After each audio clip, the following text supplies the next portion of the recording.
Okay, and we're live. I hope it's not making that squealing noise, everybody. I really do. But if it is, that's... Hang on just a second.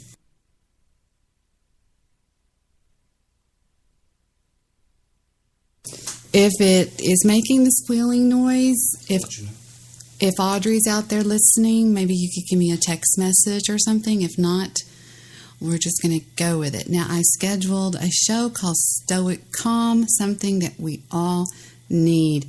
Now, Mr. Midnight Movie was telling me one time that he thought my Uncle Paul, actually the first time I ever heard Mr. Midnight Movie mention Stoic Calm was when we were playing around with some audio of my uncle. I'm typing right now, so that's what's picking up the noise.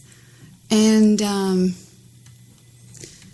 he did a recording one time talking about the Lubbock tornado. Now, the Lubbock tornado that they had was an F5 tornado, and it was pretty bad, to be honest with you. And I played some of that, and he was actually pretty impressed with my uncle's stoicism when speaking about the Lubbock tornado, and actually in the Lubbock tornado, to be honest with you, whenever he was talking about how he handled the Lubbock tornado. So I think I will show you guys a little bit of that and see what you think about that. See if this is what, if he sounds like he's stoic to you. If I can find it, I don't know if I can find it anymore. It used to be online somewhere, and I don't seem to be able to find it. Let me see how I can find that. Let's see. Here's something about him here. Maybe you can hear the stoic calmness. Cool, clear water, not only for my grandchildren, but my grandchildren's grandchildren. I stand for police and fire protection. I think everybody does. But I stand for lower taxes. During this campaign, you're going to hear a lot of things about me, and you're going to hear that whole being is against everything. And they're partially right, I am. I'm against appraisal creep. I'm against taxes that are possibly going to run people out of their homes. The elderly on fixed income that now may have to choose between paying ad valorem taxes or medicine or decent food. I'm against that. I'm against a tax in any suit or in any dress. You can take $100 water bill and it's just another tax. Just has a different suit. I'm for love. We have some dreamers in this room. I saw Delbert McDougall a moment ago, and I was talking to Mr. McDougall last Friday, and he was telling me a story that a friend of his said, "Weren't you afraid when you looked at the enormity of the North Overton project?" And Delbert said, "No, I wasn't, because I could see it in my mind's eye. I had a vision of what it was going to look like." Well, Delbert may not have been scared, but I was scared for him. Because you can't imagine the scope of that project until you drive around it and look what one family can do when they're dedicated to doing the right thing for all of the right reasons. And I dream of a downtown that looks totally different than what we have today. But it takes dreamers, not schemers, to make those things possible. I'll make you one promise, and I'm going to give you a couple of minutes back. If I'm elected to the local city council, I'll give you the best 4 years I have to offer. That's a promise. Thank you all for coming.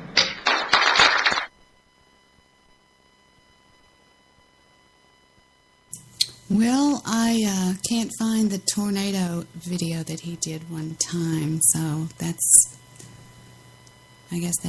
we can forget about that. But I do see something about Buddy Holly. I don't know what this is, but we'll take a look and see what it is. I'm not sure what it is. Oh, there's a picture of my uncle and my aunt. Let's see. I know he has a lot to do with the Betty Holly Museum. There's Fluvies. Hi, Fluvo. What are you doing, man? What's up? Are you're not on the air, are you? Or are you? No, I'm not on the air. Yes, I'm on the air. Oh, damn you! I thought we were going to play in the show. So are we going to reveal the #1 Stoic film of all time? That wasn't very stoic of me to mention, like, as excited as I got. I scheduled this show for Stoic Com. I didn't really say Stoic Com in the movies, but okay, what did you say? That's fine. Can you say something? I told you. Relax. I didn't hear you. It's humming. It's humming again? It is. And can you... Is it me or is it you? It just does it like randomly or something. I didn't do anything to it. I didn't touch it or anything. It just starts doing it. I don't know what it is. It's just random. Let me see if it's that. Victor's over here trying to help me figure out what the hell it is. It was doing great, and now it's doing it again, I hear. Do you think it's the calls? I don't know. Did it happen the minute I picked up Fluvies? I don't know. He didn't answer me. I don't know. Yeah, I hear the buzzing sound. I hear it a little bit. It's not as bad as last night. Oh my God! Last night it was scream. Hello? Here? I'm here. Yeah, I'm trying to make him walk out of here because he's got the show on in his ears and I can hear it. But let me check it. I checked it 4 times before I went on the air. Damn it! Hold on. Let me see. Yeah, I was talking about Stoic Com and everything. Let's see what it sounds like here. Hold on, let me see. Yeah, I was talking about Stoic Com. No, it's clear as a bell. It's clear as a bell. It's not doing it because I just listened to the show on my iPhone to see if it was doing it. I don't really hear it anymore. I know, it's weird. It's like it comes and goes. It's bizarre. Yes. Okay, here's us on the internet. No, it's clear as a bell. It's clear as a bell. It's not doing it because I just listened to the show on my iPhone to see if it was doing it. I don't really hear it anymore. I know, it's weird. It's like it comes and goes. It's bizarre. Okay, well, we're there anyway, so... But I was telling everybody that the very first time I ever heard you mention Stoic Com was when you were talking about my uncle that time. And I was, I've really been working on that. I've been making myself more aware of my Stoic calmness. I try to myself, like I said. But anger, anger like any other emotion, like when you're hungry or horny or whatever, those are all involuntary emotions. Like when you find somebody attractive or when you like a certain food, it's involuntary. And it's how you act on it. And it's like, first it's recognizing that it makes you angry and why it makes you angry. And then kind of realizing that you probably shouldn't maybe act on it so much. Sometimes it's necessary. Like in a self-defense sort of thing, like when it's really savage. But other than that, best to remain calm. It's best, but it's very hard. Maybe stoicism is sort of a way of life. It's not so much control. Do you think it's really just controlling your emotions? Is it controlling all emotions, you think? You know what? I think it's an ancient form of anger management. And... anger management is really like recognizing what makes you angry, recognize the situation, recognizing, how to de-escalate things. I like that. De-escalate things. Yeah, even for yourself. Like, say you're in an argument with your spouse, recognize where this is going. And I'm hearing the buzzing sound. Not anymore. A little bit. It might be just me. No, I was listening on the iPhone. It's really weird. It's kind of coming and going. I don't really know what the hell it is. Is there a bee in your bonnet?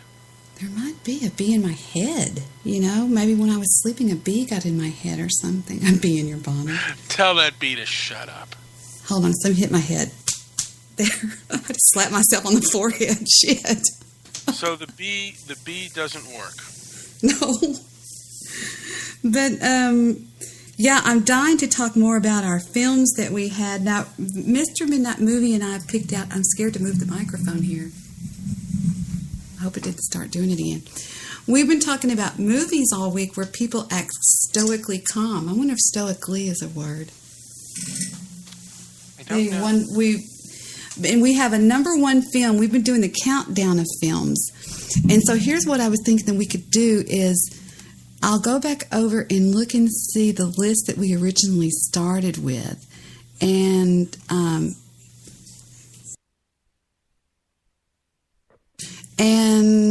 homo girl, you're so mean.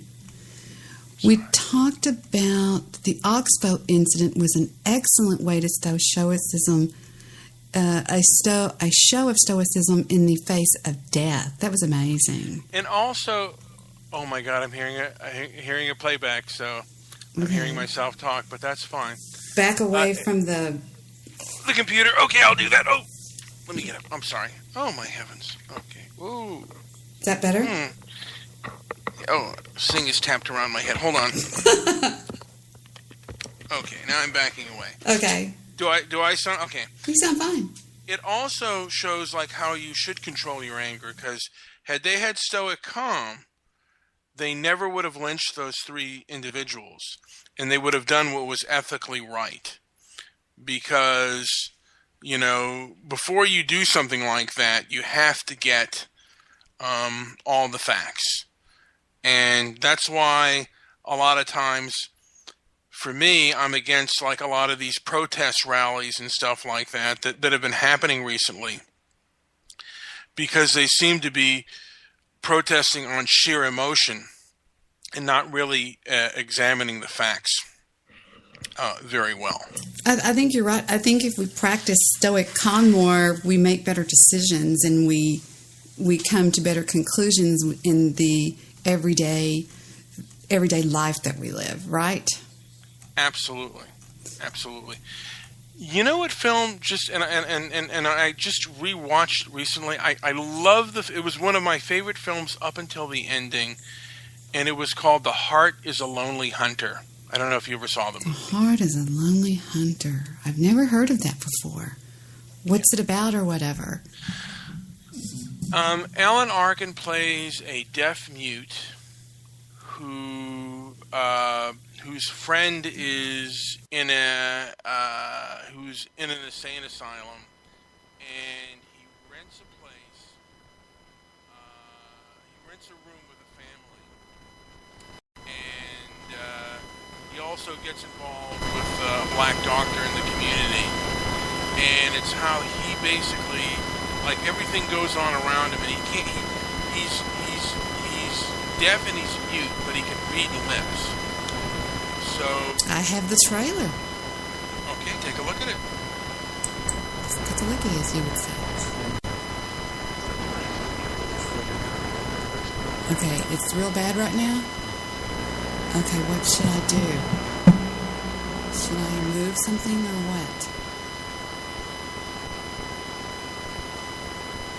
Turn off the vacuum cleaner.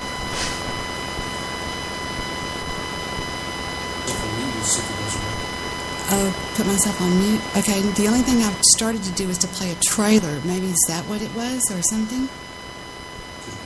Is it still doing it now? Yeah, I'm lagging behind y'all. Yeah, let me go check it. Hold on, let's go back to the show and check it. Hold on, here we go. Oh, wow. Oh, put myself on mute. Okay, the only thing I've started to do is to play a trailer. That is horrible. Did you hear that, Mr. Midnight Movie? Yeah, I heard it. It's screaming. I don't know what is doing this. It's crazy. It's like... Do you think it's Spreaker or do you think it's your end? Skype. Now, wait a minute. Did it stop because somebody had this depressed and I just unpressed it? Victor, wait, Victor. Oh, I don't hear it anymore. Look, somebody had this button pressed and I just put it back up. This was pressed down. Like, That's fine. now he says he doesn't hear it anymore, though. Yeah. Did that take it away? Let me test. Pressed, and I just unpressed it. Victor, wait, Victor. Oh, I don't hear it anymore. It's gone. Look, somebody had this button pressed, and I just put it back up. This was pressed down. Like, That's fine. well, I don't know. Anyway, we'll just keep going, and if you, I think you can hear it, Mr. Midnight Movie. I can't, so if you hear it, Sounds really good. somebody let me know, okay?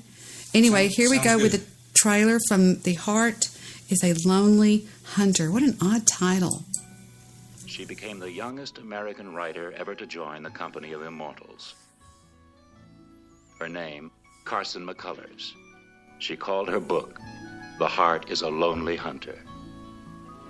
She told about herself at 16, about what she liked and saw and wanted. This was the first party I ever gave. I'd never even been to more than 4 or 5. It was nice of you to let me come.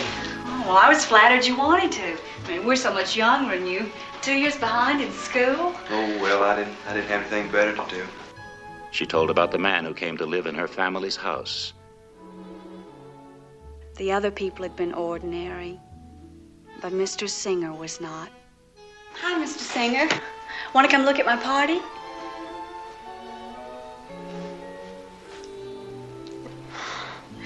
Really? Singer was always talking to Antonopoulos. His hand shaped the words in a swift series of designs. She told about the violent stranger. He was like a man who had served a term in prison, or had been to Harvard College, or lived for a long time with foreigners in South America. Buddy, you got a heart. You know that? Okay, mister, that's enough. Hey, good. Hey, it's a free country. Well, the country may be free, but the beer ain't. Now, you just come along nice and quiet before I have to get rough. Well, okay, boy. She told about the proud doctor. All his life, he knew there was a reason for his working. He always knew that he was meant to teach his people. What do you want? That is a white man. I only treat my own. But most of all, she told about herself. I felt very old, and it was like something was heavy inside me. I'd become a grown person now, whether I wanted to be or not. I never did more than kiss a girl before this. Me neither. Carson McCullers looked straight into the people around her and saw to the heart I'm of their lost. loneliness. What is going on? I am totally lost. It, what, I don't know. It just, what? Well, the trailer doesn't do it justice. It just keeps talking about she thought this and she thought that and she thought this. It does say that, okay, hold on, it says, if John Singer could, he would tell you about his inner world of beauty and dignity. But the card he holds must speak for him. I am a deaf mute. I read lips and understand what is said to me. Please do not shout. In the performance that earned him an Oscar nomination and the New York Film Critics Award as 1968's Best Actor, future Academy Award winner Alan Arkin is Singer. In this film of Carson McCullers' acclaimed novel, when he moves to a sleepy southern town to be near his hospitalized friend, played by Chuck McCann, a brain-damaged man-child, Singer's silent kindness draws others broken in body and spirit, playing some of those others in playing some of those others in a prime ensemble are Cicely Tyson, Percy Rodriguez, Stacy Keach Jr., and fellow Oscar nominee Sandra Locke. I just got lost. I mean, would you agree? It was kind of just I don't know. Yeah, you know what? I mean, I guess when they advertised it for theatrical things, they didn't want to say it was a story of a deaf mute, because it basically, it focuses on him, but everything is happening around him. And for the most part, it's about what he sees around him. Oh, look, here's like, maybe this is better. Let's see what this is. Brought you these, Mr. Singer. They're very pretty, too.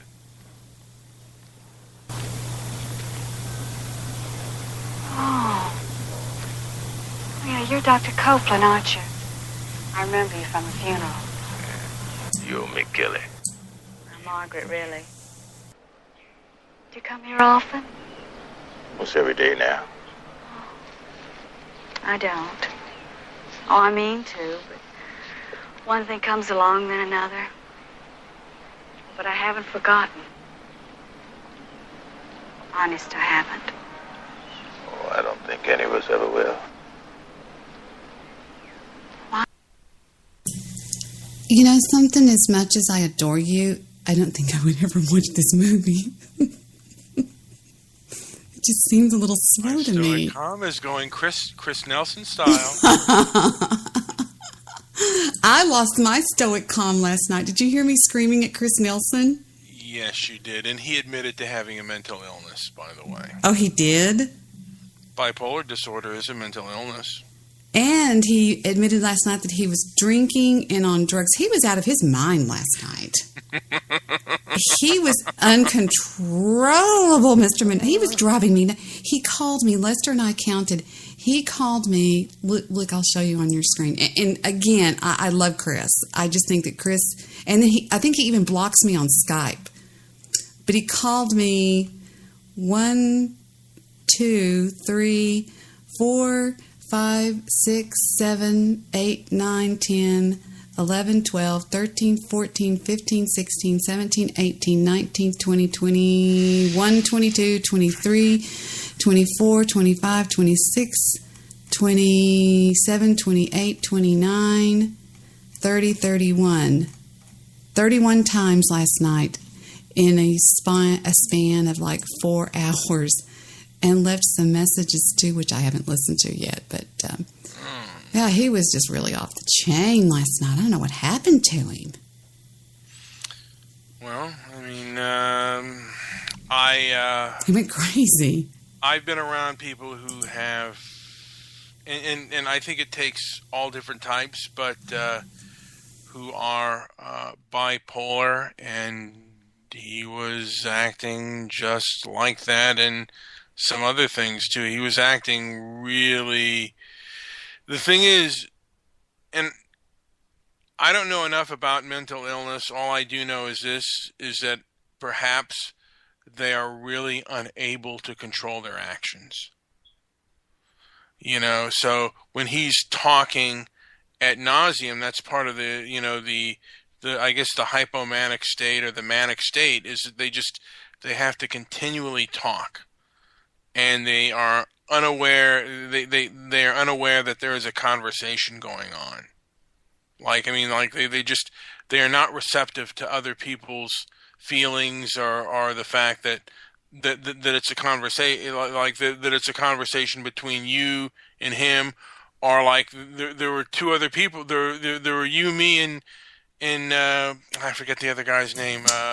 Louis B. Louis B. Yeah, and that's, you know, it's like.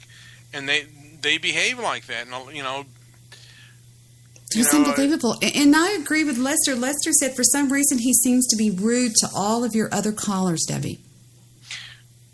That's, you know? Yeah, and that's and I've heard that a lot of times people that are bipolar get mistaken for narcissists. Oh, really? Yes, they act in a very. I mean. They act in an extraordinarily narcissistic way. You know, it's funny, but there's another female host on Spreaker that has always said that... No, not her, the other one. Has always said I'm a narcissist, and she has diagnosed, confirmed, and admitted bipolar disorder. You know what I mean? Let's take a look and see. 10 subtle signs of bipolar... We are so normal, Mr. Midnight Movie. We actually have no... I've only committed 3 murders, Debbie. And that's above your 4. We have no mental illnesses. It says, when it comes to mental illness, there are plenty of stereotypes. But in reality, mood disorders can be hard to pinpoint, particularly in people with bipolar disorder symptoms. Chalking it up to moodiness or trouble at work, being tired, is pretty common, says Carrie Bearden, PhD and Associate Professor of Residency Psychiatry and Behavioral Sciences at the David Jeffress School of Medical Center, UCLA. The disorder varies in severity. There are 10 signs that mood problems may be due to more than just a quirky or a difficult personality. Number 1, a great mood. Bipolar disorder is characterized by ups and downs, episodes of mania, you're right, and depression. During a manic phase, patients can have a total break from reality.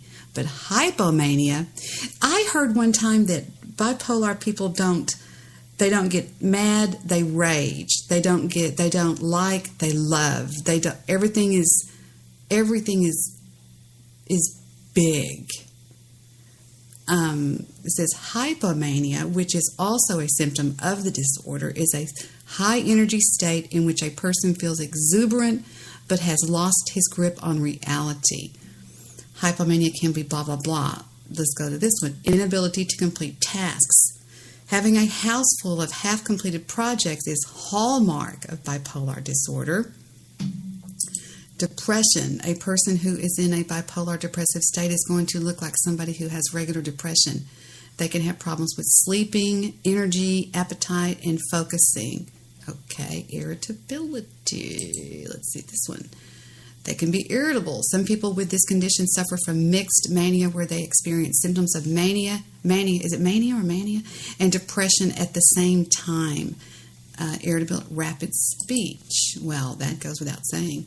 Some people are naturally talkative. We know motor mouse or chatty Cathys, but pressured speech is one of the most common symptoms. This kind of speech occurs when someone is really not, wow, look at this, in a two-way conversation. The person will talk rapidly, and if you try to speak, they will talk over you. Oh my gosh. Trouble at work. Yeah, he's talked about that. I'm not sure about it. Alcohol and drug abuse. Erratic behavior. Well, now, what isn't a bipolar disorder person supposed to sleep problems? He said he was having sleep problems. Aren't they supposed to be medicated, or they can be dangerous? Is that the ones that are dangerous to society if they're not medicated, or is that something else? What are you laughing about? You queer. Get on the microphone. Get on the microphone. Oh, I'm sorry. Was I laughing? Okay. I thought you were laughing. I thought it was a mental illness, but I guess it's a disorder. It's a disorder, not a mental illness. I was bloviating, but so I guess it's a disorder. What's the difference between a mental illness and a disorder? A mental illness is something wrong with your brain, and a mood disorder is something wrong just with the way you act that you can probably change. I think it's that's what I've not. Well, let's just take a look and make sure. Let's see, what is the difference? This is a good show. Between a mental illness. Well, Debbie, look at me spelling. Mental illness and a what? A mental disorder? And a mental, or a mental disorder, yeah. And a mental disorder. Here we go. Okay, from worldhealthsomething.com, it says the fundamental differences between mental illness and mental disorder are the following. Mental health is a state of well-being in which the individual realizes his or her own abilities, can cope with normal stress, and can do everything just wonderful. Mental illness is a recognized, medically diagnosable illness that results in a significant impairment of an individual's cognitive, affective, and relational abilities. That's still on answering our question. Let me find the difference. I think it was on here somewhere else. Hold on just a second. Types of mental illness. There are many different types of mental illness, just as there are many types of physical illnesses. And some of the defining characteristics of mental illness are that it is recognized and medically diagnosable, that it can cause significant cognitive, affective, and relational impairment, that it results from biological, developmental, and or psychosocial factors, that it can be managed using physical disease approaches. Interesting. Okay, research is some of the more common and well-researched mental by category. Well, that's still not answering our question, is it? It's not telling us the difference between mental illness and mental disorder. Maybe it's the same damn thing. I don't know. Do you see it anywhere on here? Yeah. No, I don't. Actually, you know what? Go back and you'll see. Yeah, let's go back to mental illness versus mental disorder. This one says difference between mental. Let's look at this one. Okay. One of the most dreadful illnesses is an individual could possess may be found in the mind, which is directly dependent on the brain. A person's collective health condition does not solely rely on his physical blah, blah, blah, blah. A mental disorder is a change in an individual's way of thinking and feeling that impede his ability to perform well. Okay, so that seems like something like kind of like what I said that you could change. Okay, mental disorders cover a wide array of concepts. Some noteworthy disorders include generalized anxiety disorder, post-traumatic stress disorder, obsessive-compulsive disorder, somatoform disorder, whatever that is, dissociative disorder, schizophrenia, paranoid disorder, personality disorders, eating disorders, substance abuse disorders. Meanwhile, the term mental illness is directly similar to mental disorder. The two terms may be used interchangeably as they tackle the same concepts. Illness is something used to describe conditions such as schizophrenia, which has a strong biological basis. Mental disorders or mental illnesses could be substantially addressed at these conditions. Still not giving us the greatest answer. Let's go look at one more. I think what I said was right. I think that mental illness is something that's biological, that you were born. It's like a messed up part of your brain or something. Well, both can be I think biological too, because there are medications for both of them. Now, schizophrenics are less, and usually the difference between like bipolar disorder and say schizophrenia, schizophrenics are far less likely to take the medication. They are really far out there. I mean, they're absolutely functional. Look at this, Mr. Midnight Movie. What is the difference between a mental illness and a mental disorder? Mental disorder means a change in how you think or feel that interferes with your ability to get on with your day-to-day activities. While mental, where's the other one? Mental, it says, while these may be uncontained, we all know, and I think mental illness is used interchangeably. Illness is sometimes used to describe conditions such as schizophrenia, which have a strong biological basis. I really think what I said was right. I think mental disorder is something that you kind of do yourself maybe, and it's probably brought on by your upbringing or the way you were raised. Mental illness, I think, is something that you're more or less born with. It's like there's something biologically wrong in your brain. But I wonder how much of that has been proven. I mean, both take medication, and both, because and I think that traumatic events in your life can change your body chemistry, if not just your brain chemistry. Your whole body chemistry, and just kind of make you shut down. And make you act. Yeah, I think a personality disorder, excuse me, would be somebody that would be really shy, maybe antisocial or some. It seems to me like a personality disorder would be something that you could fix. If you wanted to, maybe. It depends, because I've heard narcissistic personality disorders cannot be fixed. I wonder why so many people talk about narcissism on internet radio on Spreaker.com. You know what? I am dead serious, Mr. Midnight Movie. They call so many people, they're so narcissistic. And I'm like going, I really don't think that people truly understand what true narcissism is. You know what? Maybe. You know what? It's... Because when is the person just, kind of a selfish dick And when does that selfish dickness cross the line into narcissism? I have known people in my lifetime, my older brother, that literally appear to only think about themselves at all times, and to have zero, -5, -10 concern about other people. Is that narcissism? Yeah, I actually went to a kid's birthday party one time, and he bought a birthday cake that he really liked, and he cut everyone his mom let him charge of cutting the cake, and he cut everyone a very small piece, and then he put the rest of the rest away for himself. And then was that you, Mr. Midnight Movie? No, I'm joking. If you were my mother, would you have allowed me to do that? Of course not. It's my birthday party and my cake. Those are your guests, though. Yeah. Anyway. But, and then he would wonder why people. He's like, man, why don't people like me? And it was like, because you're selfish. I wonder. Let's do this. Let's look at narcissistic personality disorder in films. I wonder who would be.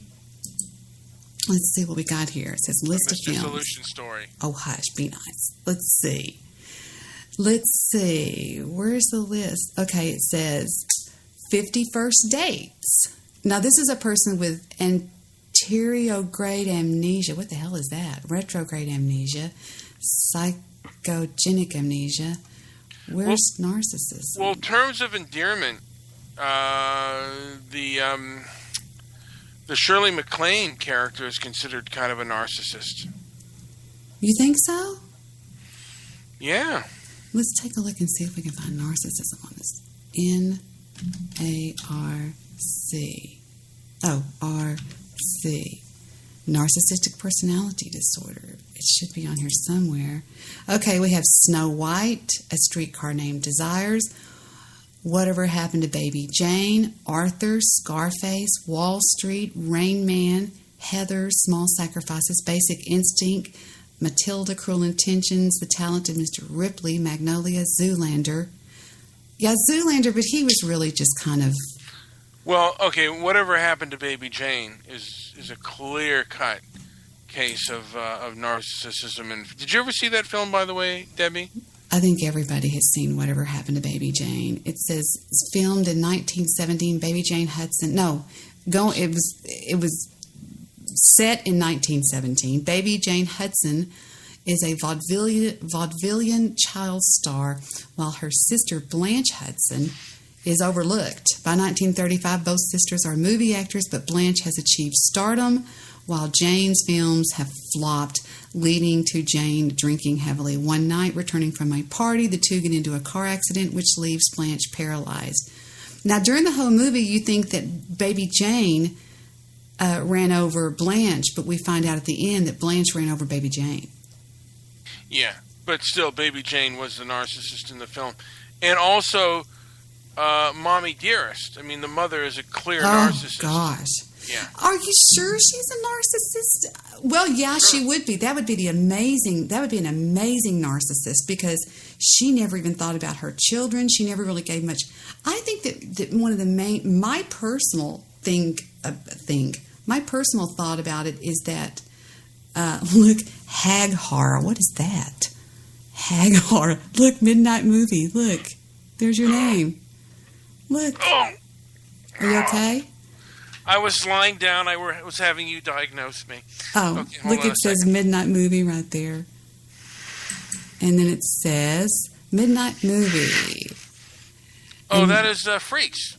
A midnight movie is a B movie or a cult film shown at midnight. How funny. Oh, look at this. Here's some of the midnight movies in the cinema. Hammer's films, The Curse of Frankenstein. Well, we're getting off topic. Let's stay on narcissism.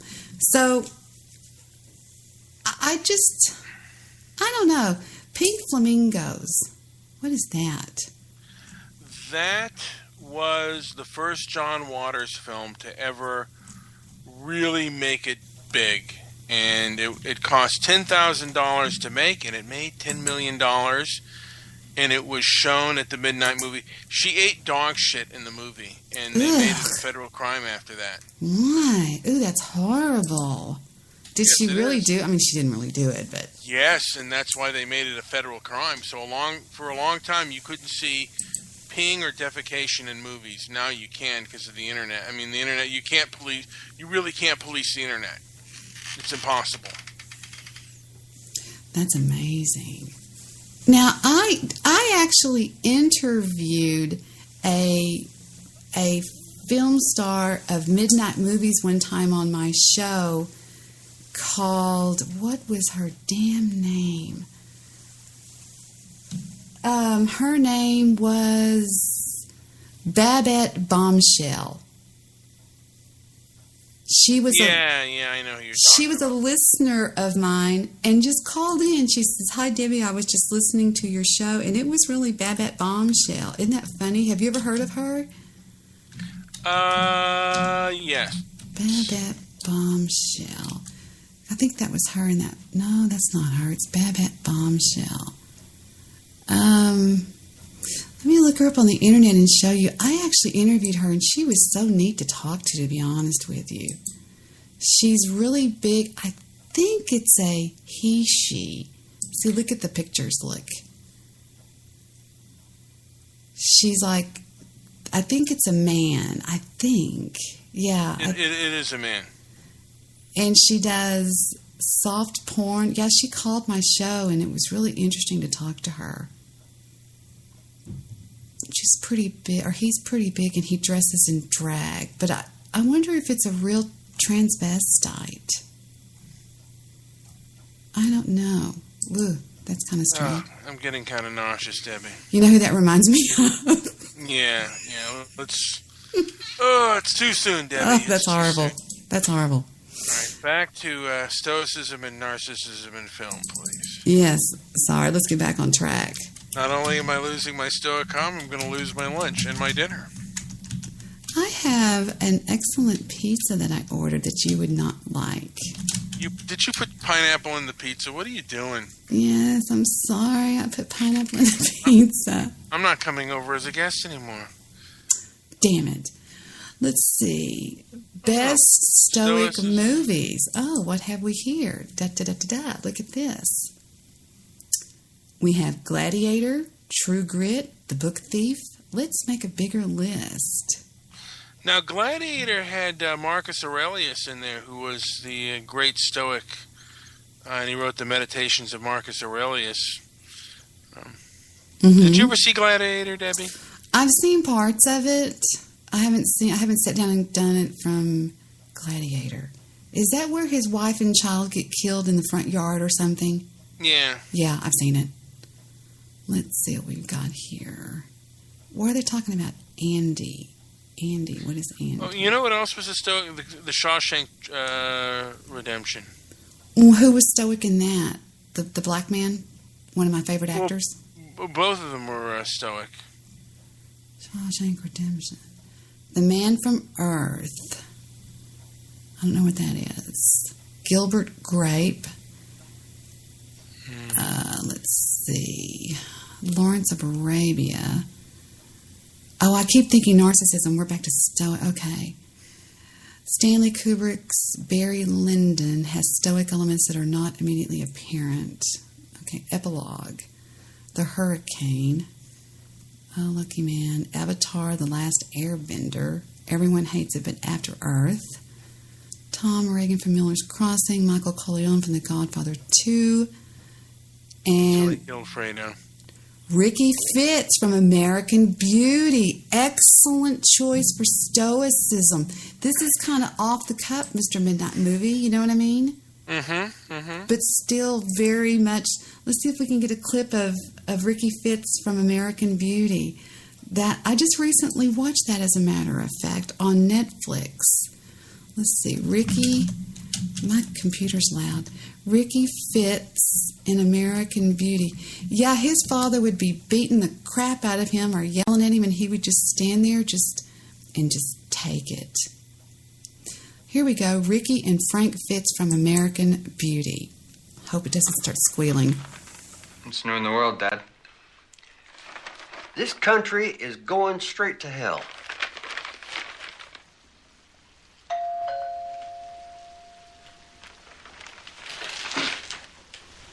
Are you expecting anyone? No. That was my dad right there. No.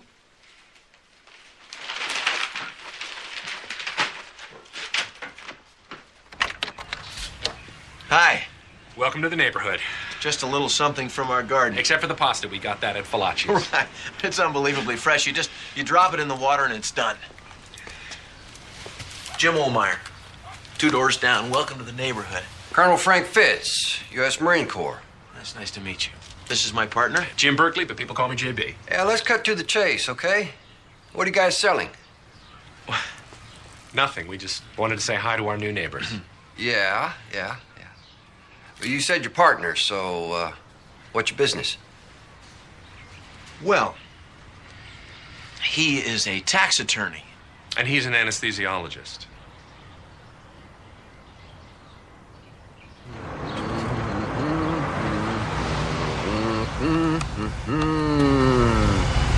How come these faggots always have to rub it in your face? How can they be so shameless? It's the whole thing, Dad. They don't feel that's anything to be ashamed of. Well, it is. Yeah, you're right. Don't placate me like I'm your mother, boy. Forgive me, sir, for speaking so bluntly. Those fags make me want to puke my fucking guts out.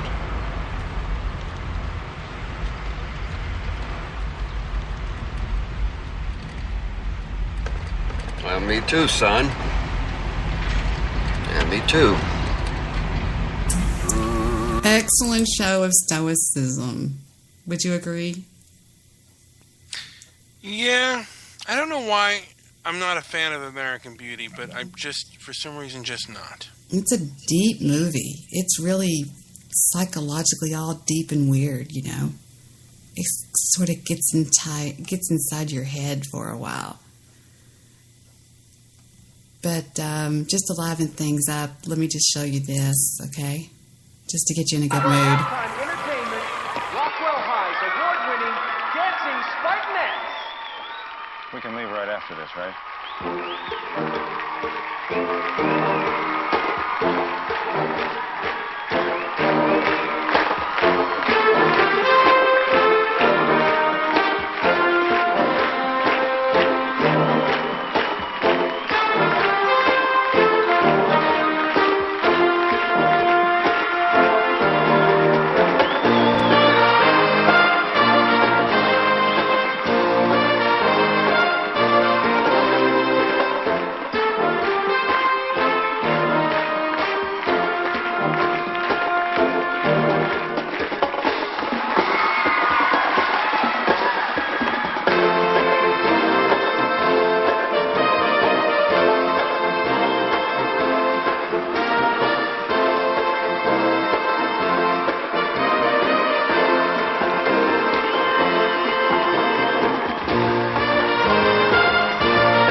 See, it's a real psychological type movie, you know? It's all like in their heads and stuff. She's so pretty, though.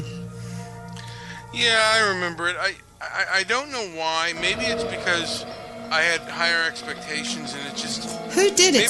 Did Stanley Kubrick do it? No. We were watching the scene where the girls are dancing and she starts doing a little private dance for the husband that ends up committing suicide. But, yeah, I was just... Well, he's killed by the Marine, actually. Are you serious? Yeah. Wait a minute. He is? Are you sure about that? That's correct. No, he's killed by the Marine. I didn't remember that. I guess I didn't finish watching it. Wait a minute. Let's take a looky and see here. Oh, wow. Yeah, look.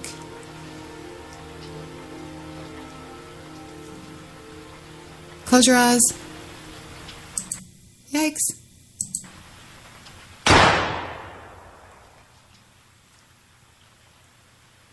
But it looks like he committed suicide. Is that it?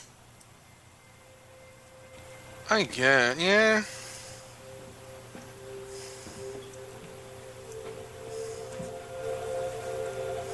How do we know the Marine did it? We know he did it? Yeah, we know he did it. He's the one walking it, yeah. Oh, okay. Oh, God. Falling stars. Yeah, it's a real psychological weird thing, but yeah, anyway, so much for that. All right, let's pick another. Should we go ahead and tell them what we think the number one Stoic film is in the whole world? Well, why don't you play a scene from the movie, and then let's see if anyone is there anybody in the goddamn chat room? I haven't even looked. But that doesn't matter. That just means that they're too shy to come in there and talk because they'll be afraid what somebody else will probably say to them. Okay, we'll play a scene from it. Not the trailer. Let's see. Here, wait a minute. Oh, there's so many good ones. Which one? What about this one? Oh, there we go. Okay. Here comes a scene from the movie that we think is or I think, and I think he agrees that is the number one show of stoicism in American film history.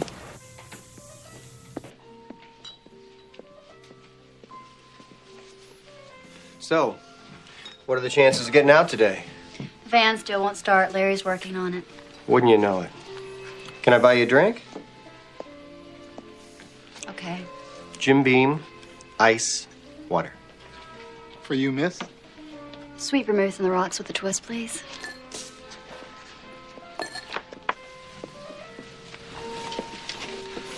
What are the chances of getting out of town today? The van still won't start. Larry's working on it. Oh, wouldn't you know it? Can I buy you a drink? Okay. Sweet vermouth, rocks with a twist, please. For you, miss? The same.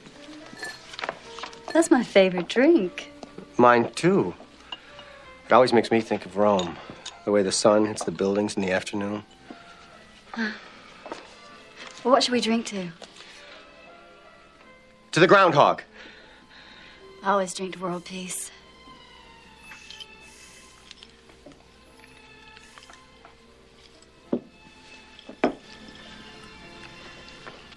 Can I buy you a drink? Okay. Sweet vermouth, rocks with a twist, please. For you, miss? The same. That's my favorite drink. Mine, too. It always makes me think of Rome. The way the sun hits the buildings in the afternoon. Well, what should we drink to? I like to say a prayer and drink to world peace. To world peace. World peace. Amen.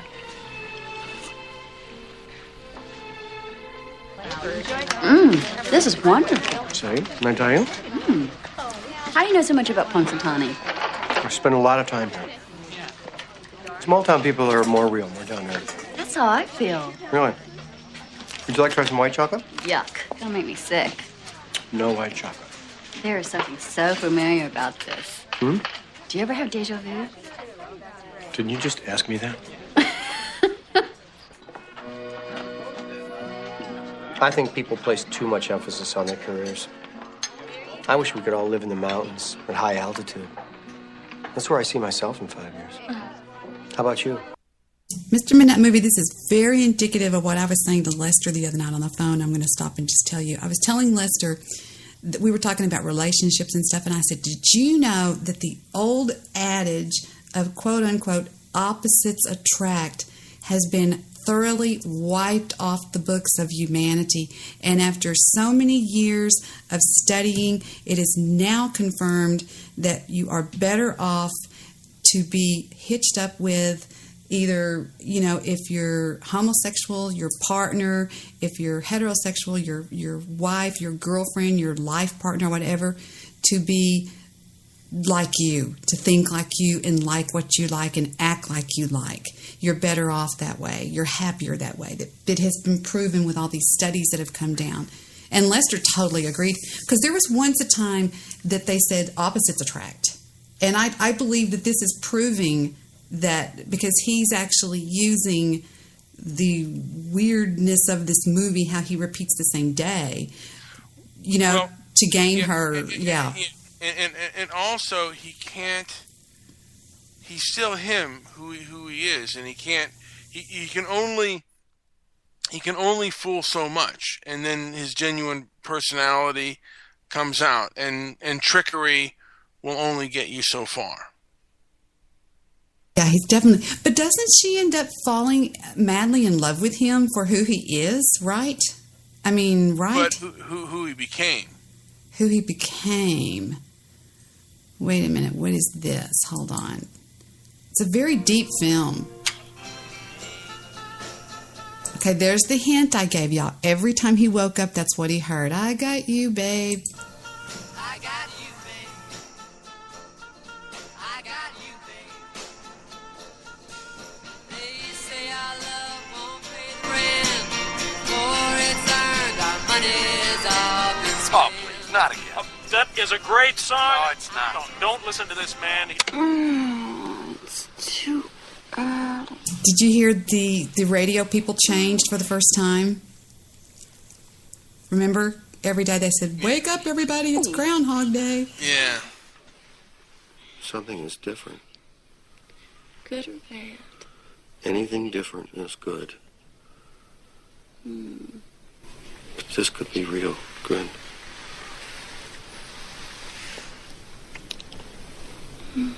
Why are you here? I bought you. I own you. But why are you still here? You said stay, so I stayed. I said stay, so you stayed. I can't even make a collie stay. I gotta check something. Oh, stay. Stay.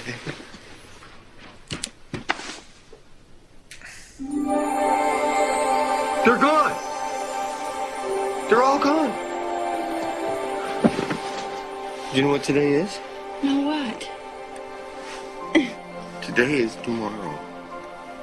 It happened. You're here. I'm here. Okay. Phil, wow. The reason that Mr. Midnight Movie and I chose Groundhog Day was simple, because he shows so many times in the show he exudes stoicism, especially in the scene with Ned Ryerson right here. Listen. Ned Ryerson is one of those people that would make you want to kill yourself, and he remains very calm, I think. Phil? Hey, Phil? Phil? Phil Connors? Phil Connors, I thought that was you. Hi, how you doing? Thanks for watching. Hey.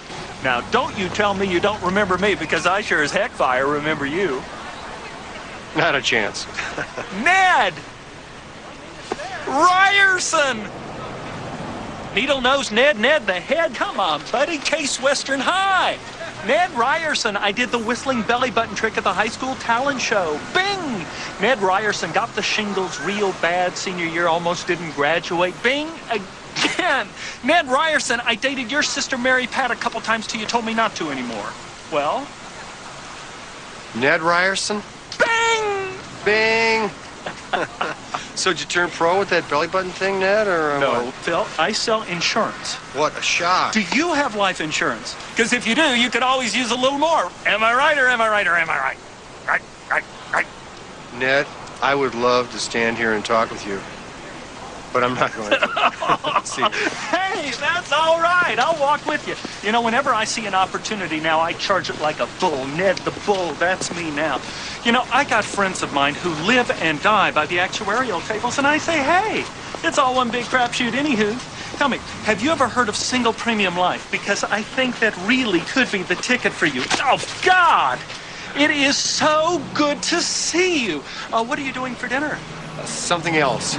It's been great seeing you, Needlehead. Take care.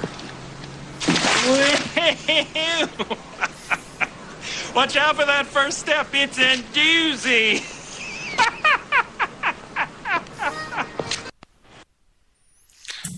What do you think?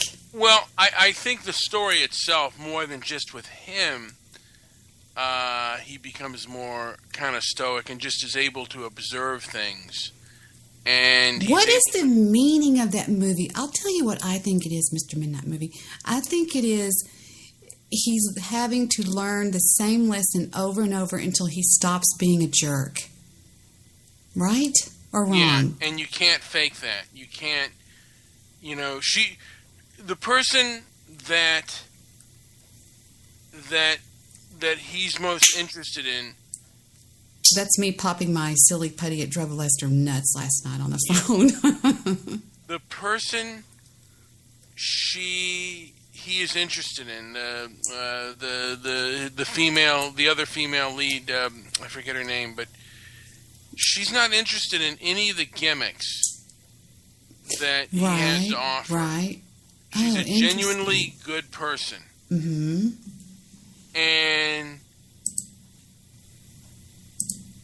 to get her interest, he has to be a genuine good person, and he can't fake it. And that's what he becomes at the end of the film. At the end of the film, like nearing the last few moments of the film, he tries to save somebody's life.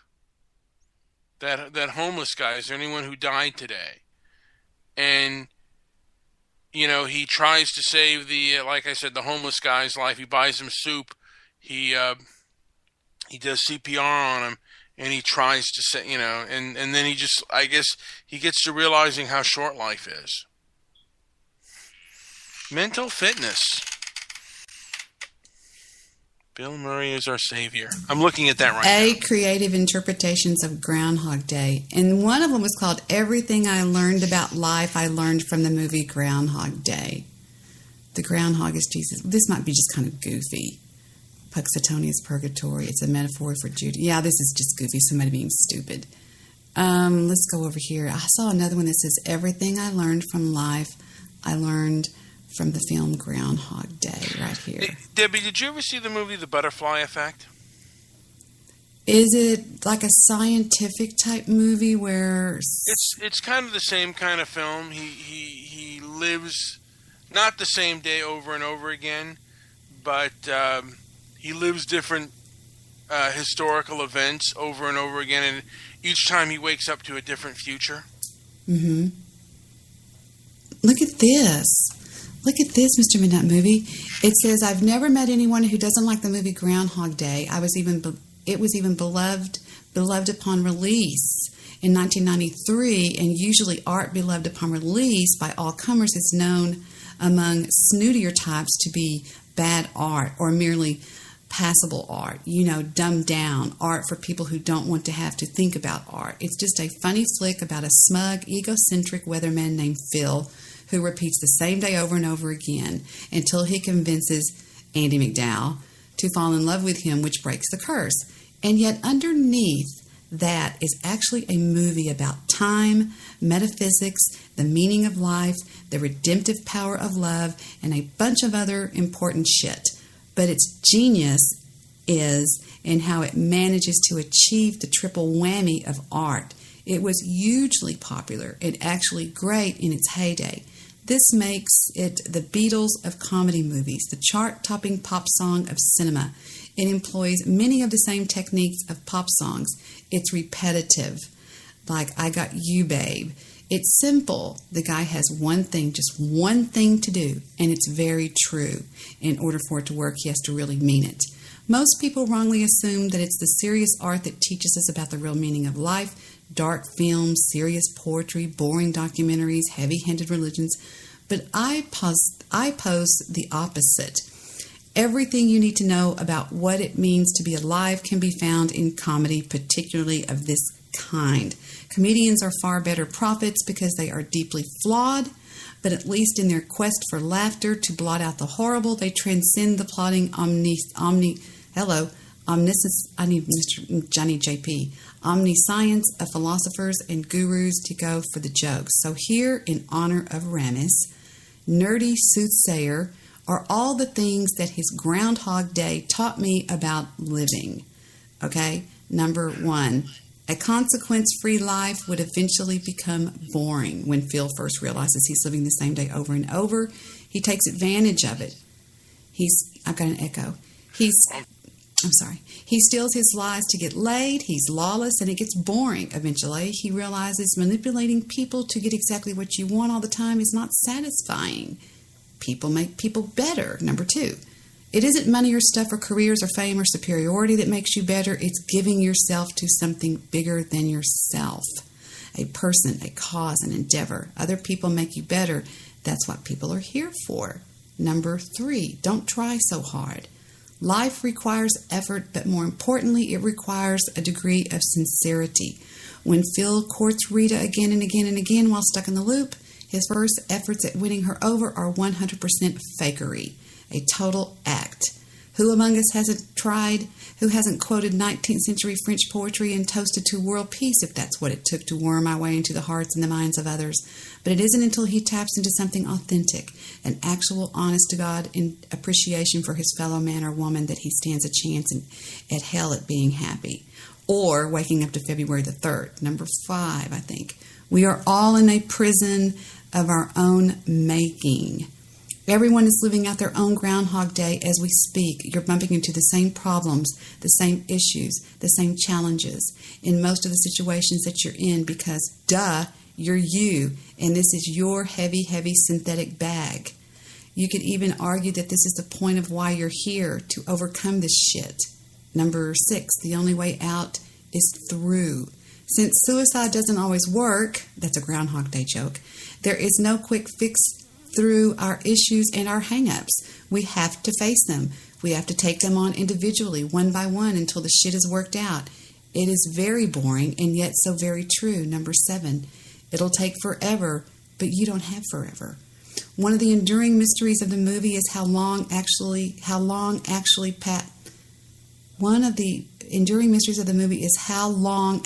passes while Phil is stuck on repeat, learning all the skills to be less of a dick.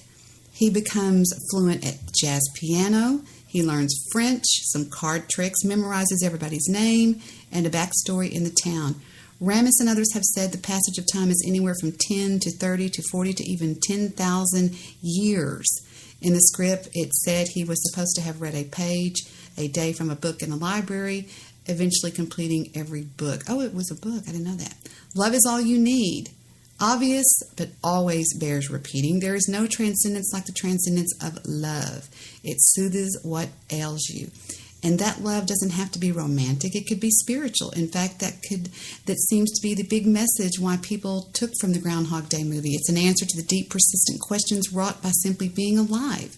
In an interview, Ramses said that he had heard from nearly every religion that the film pinpointed the heart of their beliefs.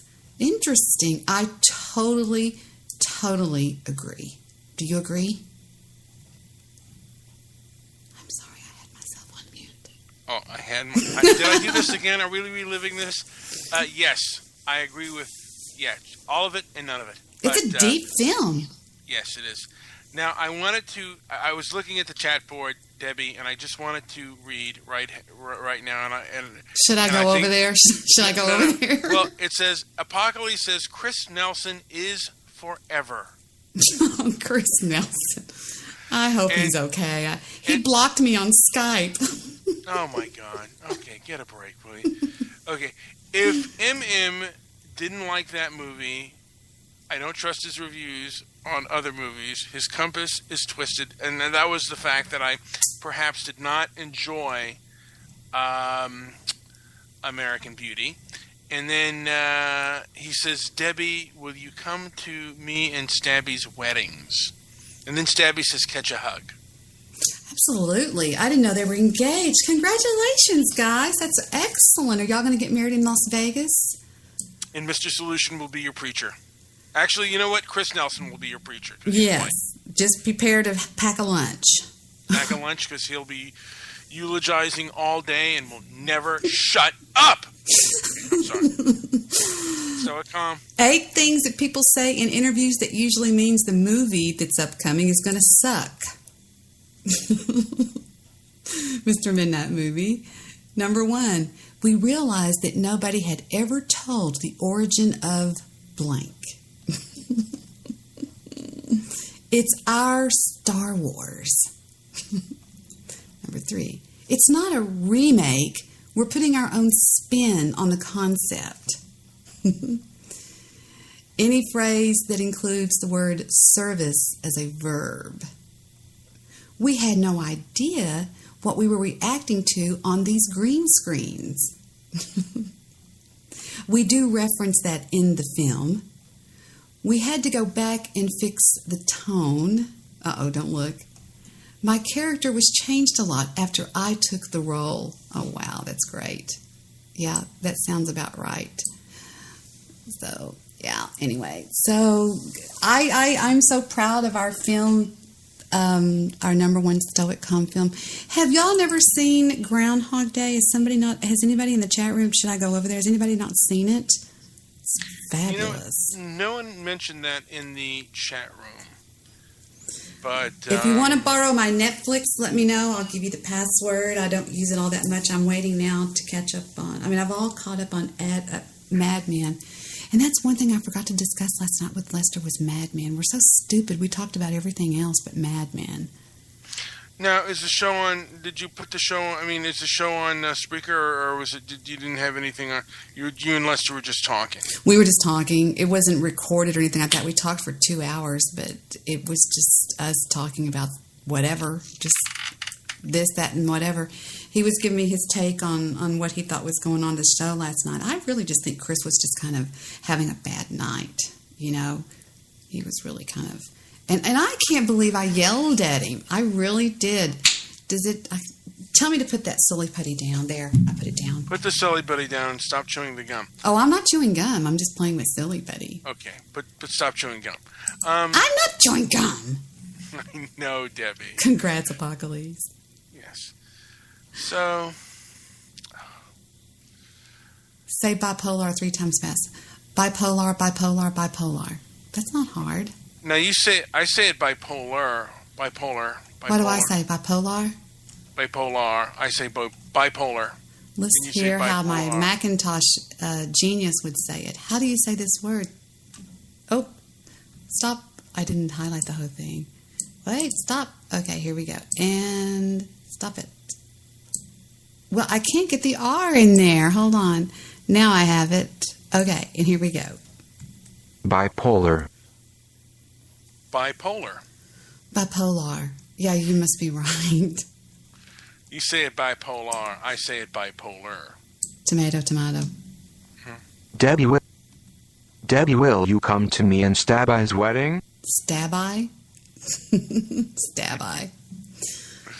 Say mirror, Debbie. Mirror.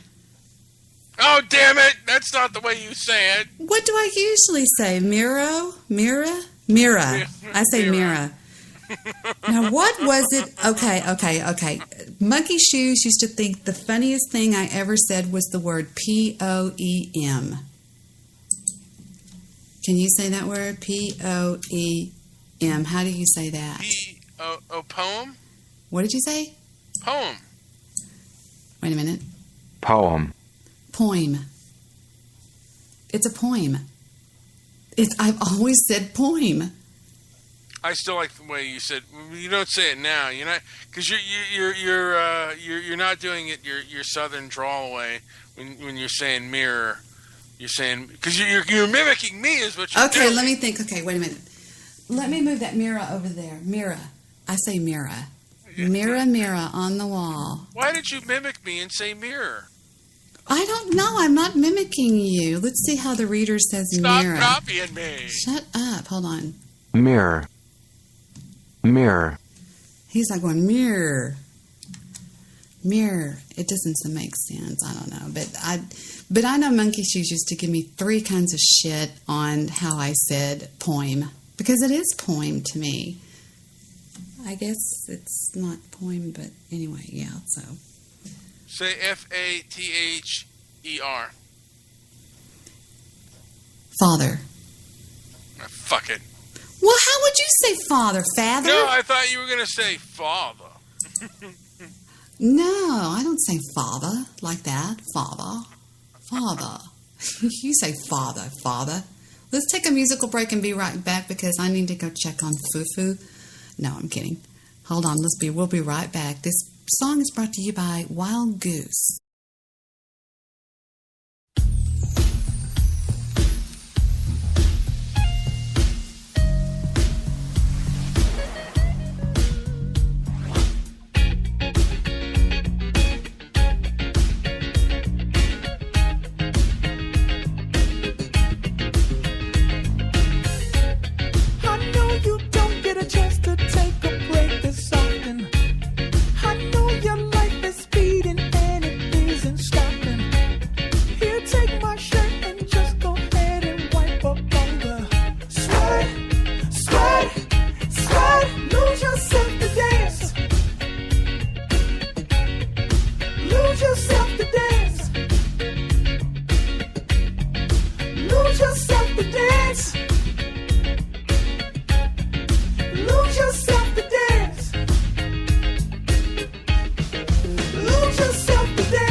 can you not dance to that? I would love to see you dance. Do you dance, Mr. Midnight Movie? I bet you dance cute. Not unless I'm paid. I would pay you. I bet you dance cute. I'm so crazy about you. Even when you did that show, I'm done. Fuck that bitch. I was thinking, he doesn't mean a fucking word of that. You said it made you cry. It did. It made me cry. I hate your guts, actually. I forgot to tell you.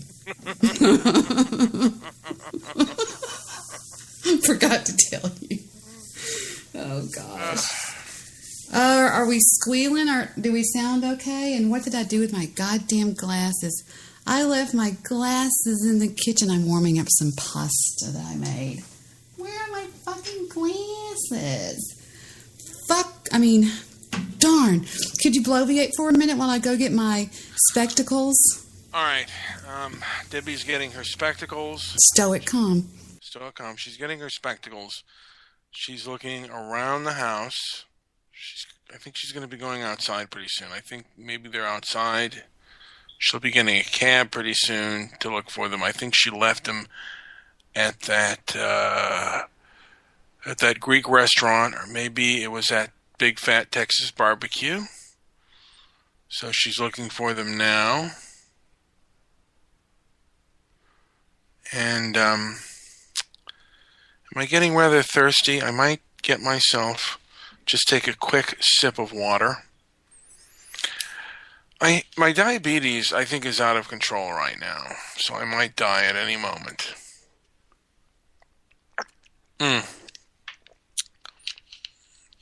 I have stage 4 cancer, and the pain is unbearable. Lose yourself to dance. Welcome back, Debbie. Thank you. What did you say? Is it going to piss me off after the show? What did you say? Well, you can play it back if you want to. I'm not recording it. What do you mean you're not recording it? Well, Spreaker's recording, and I'm not recording it on Audacity like I do sometimes. Was it Audacity that was making that ringing sound? I don't think so. Or do you know so? I have no freaking idea what it was. But I know that it was doing it whenever I would move the the microphone around a little bit. I'm kind of pissed off because I thought I was going to have to get a new mic. I like getting new things. So anyway. But having said that, I got told today, I'm going to go paranormal on you for a minute, spiritual and paranormal. I got told about an application for the iPhone that is called the, what is it called? It's called, come on. Okay, thank you. It's called EchoVox. The EchoVox works in the same fashion that a Frank's box works. A Frank's box was invented a long time ago, Mr. Midnight Movie, by a man named Frank something, and it's supposed to be able to allow spirits that are in the room, people that have passed away, that speak through speaking through electronic devices. And I did a recording so I put it on my phone. Here it is on my phone. If I turn it on, it goes a little something like this. Turn it up.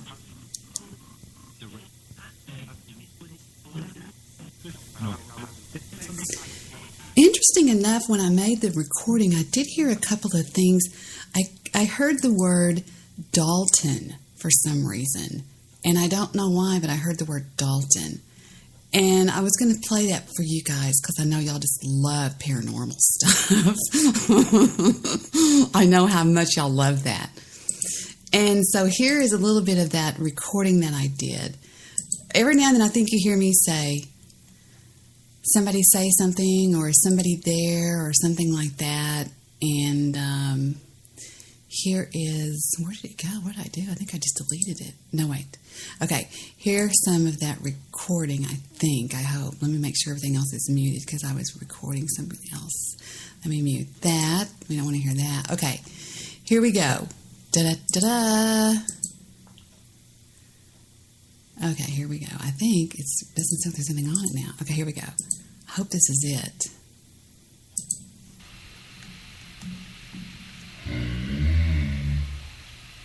Why is it going so slow? You sound like a monster. Hold on. Oh, I know why. I did the, no, it needs to go to 44. I'm just thinking out loud. Hold on. It's kind of Debbie, hold on. I'm just clicking things wrong. 44. Okay, here we go. Hello? Hello?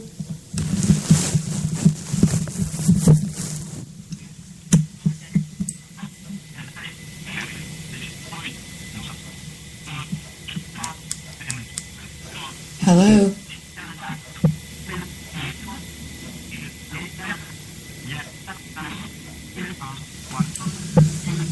Can you hear me?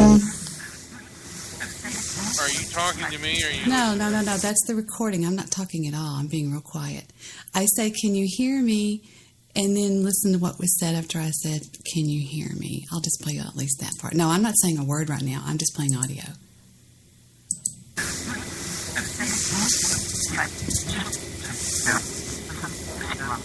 Okay, so what you want to do is when you record a Frank's Box, you want to slow it down because, as we all know, it's always very, very fast.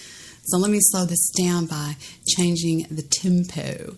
It's not very loud, is it? But here we go anyway. Let me see if it's turned up. Oh, okay, it wasn't turned up all the way. Here we go with the tempo set down.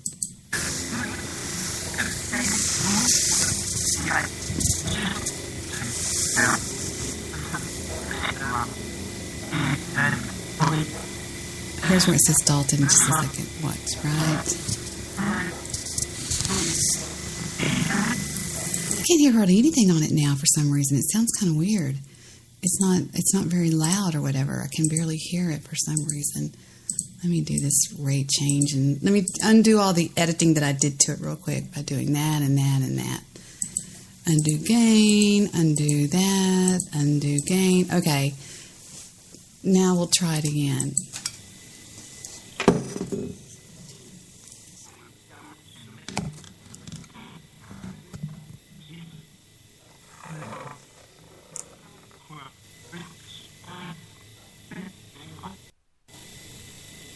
What was that? That must not be the one where they said Dalton. I made two of them. Let me go to the next one. It's probably boring you all to tears. I'm sorry. Yes, thank you so much. I'm probably boring you to tears. Let me try this one.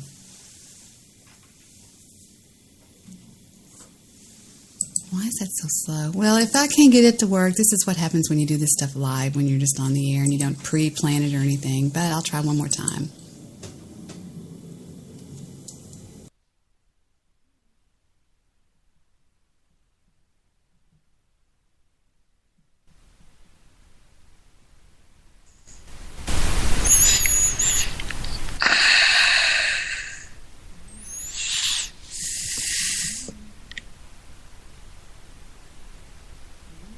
Hello? Oh, I hear my own voice. No, that's not me. That's the recording. Never mind. I'll work on it, and maybe I can fix it for the next time I come on the air. Unless this one's better. Let me check. No, they're all slowed down for some reason. But anyway, it was cool. It plainly said the name Dalton, and I was going, "Oh my God!" It said Dalton. Hello. Where did it go? Hello. I think it's over here where it says Dalton. Well, anyway, I can barely hear it for some reason now, but it was really neat. It was kind of weird, but it's a device that I checked out, and a lot of people that are in the paranormal field did say that it worked pretty good for those guys too. So I was thinking, I'll give it a try just for the hell of it. That's what you do when you're at home and you're by yourself and you're kind of just bored and there's nothing else really going on. I mean, I know I could read, which I do all the time and stuff like that, but you know, I was just wanting to play with that. This is ridiculous. Anyway, so, sorry. Here it is one more time. I can't hear it that well for some reason. Can you? What was that? No, I can't hear it at all, hardly. Well, screw it. Never mind. I'll close it out. Close Audacity. There we go. Okay. So, what do you think? Is that it or what? Is there anything else we want to talk about? Yeah. Is that it? Yeah. I mean, is there anything else? Should we look at the movies that are coming out for the weekend? Mm-hmm. Before we call it a night. Oh, I'll go to your favorite site for you, which is Rotten Tomatoes. Rotten Tomatoes. And you can give us a rundown while I eat some pasta because I'm starving. Okay. Rotten Tomatoes. Click. Okay, here we go. What is coming out this week? My favorite, Get Hard. No, I'm joking. Okay. You know you're telling the truth. All right, they got A hard man is good to find. Hello? Did you put yourself on mute? I said a hard man is good to find. It was a joke. That's correct. You want me to click on Get Hard? It looks like a piece of shit, and that's with this little black guy, and I like the other guy. God, I can't even remember his name. Look at this. What kind of tomato is that with Cinderella? 84. It's got a little halo around it. Look at that tomato right there. It means it's got high rating. Are you serious? Yes. We'll talk about it while I take a bite of pasta. You're killing me. Look at this. And they even have 87% like it it says it's certified fresh tomatoes. Yeah, I hear it's very good. Really? I hear it really... You know what? I hear they kind of stick to the Disney animated version. I mean, not kind of I just hear it's very well done. You know, it doesn't look that way from the previews, but I've heard it's really. I mean, the reviews are really stellar, and yeah, a lot of people like it. It's not if you're going into expecting Frozen, like female empowerment kind of thing. It's not going to be that, but they say it's a well-done piece of work. Let's take a look at the trailer because we haven't seen it in a while. This is HD trailer. Besides, I want to know about a pasta.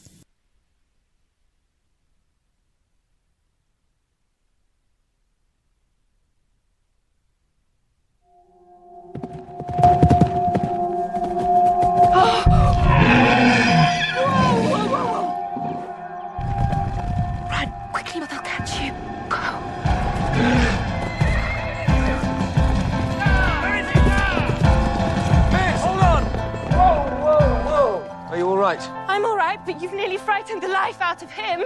Who? The stag. But we're hunting, you see. It's what's done. Just because it's what's done doesn't mean it's what should be done. You're right. I hope to see you again, miss. Ragged servant girl is what you are, and that is what you will always be.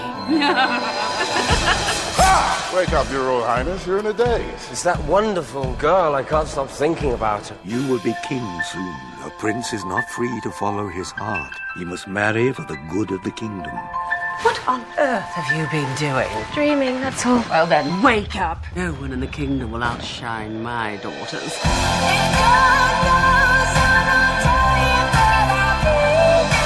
It's you, isn't it? Just so.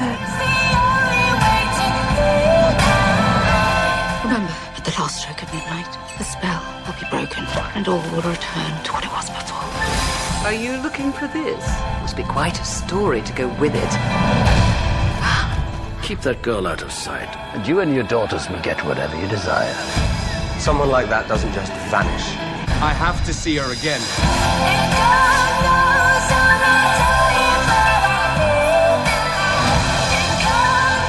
I will protect the prince from you. No matter what becomes of me.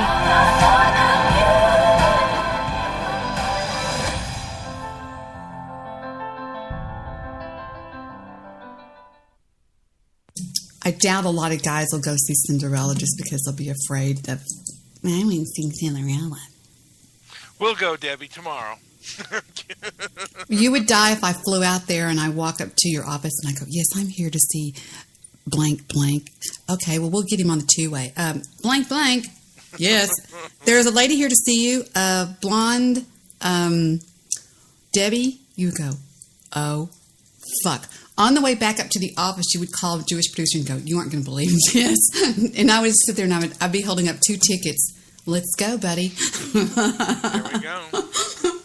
And we could do a live show eating popcorn and fighting. at the Cinderella movie telling each other to shut up, but Shut up. No, you shut up. I wasn't talking. I would want to go to that loud movie theater that you hate. I'm joking. Now, what else do we have over I let here? the other people come in. They didn't even pay. Let's see. While we were young, I heard that was all right. It got 80. While we were young, it says, Noah Boombox comedy. While We Were Young stars Ben Stiller and Naomi Watts as Josh and Cornelia, a childless New York couple married and in their 40s. As their other friends all start having children, the couple gravitate toward a young hipster couple named Jamie, played by Adam Driver, and Darby, played by Amanda Seyfried. He's an aspiring documentary filmmaker, a vocation Josh already has. Soon, the older couple begin enjoying their energy, but they feel hedging out with the younger generation. But eventually, Josh begins to suspect his new best friend might not be as straightforward and trustworthy as he thought. While We Were Young screened at the 2014 Toronto International Film Festival, rated R. And it's getting a lot of it's getting 94% on an exit poll. Let's take a lookie. I don't know a thing about this. I do love Ben Stiller. So we will. You want to take a look at this? Take a lookie. I think it's more than just a romantic comedy type I thing. like our life as it is. Yeah. I mean, if we wanted to take off to Paris tomorrow, we could. If we're going to do it, we should plan it at least a month in advance. A month is still in the realm of spontaneity. Beautiful class. Oh, thanks. I really loved your film, Power Relief. You've seen it? That scene with the dogs around the garbage. How did you stage that? Those dogs were just there, and I said, hey, shoot those dogs. Beautiful. Why do you suddenly want to hang out with a couple of 25-year-olds? We were just 25. I mean, we weren't, but, you know. We're the boring couple with a baby. What have you guys been doing? We met this interesting couple. You came! He's a young documentarian, and she makes ice cream. How old are they? 25, 26. 27. They're children. Yeah, 9 years ago they couldn't vote. I love his shoes. I have some wingtips here somewhere. I stopped wearing them when I got shin splints. What kind of class is this again? Hip-hop. And true gangsters don't speak. There's something about being around them that energizes you. You have arthritis in your knee. Arthritis? Arthritis? Yes. I usually just say it once. I remember when this song was just considered bad. But it's working.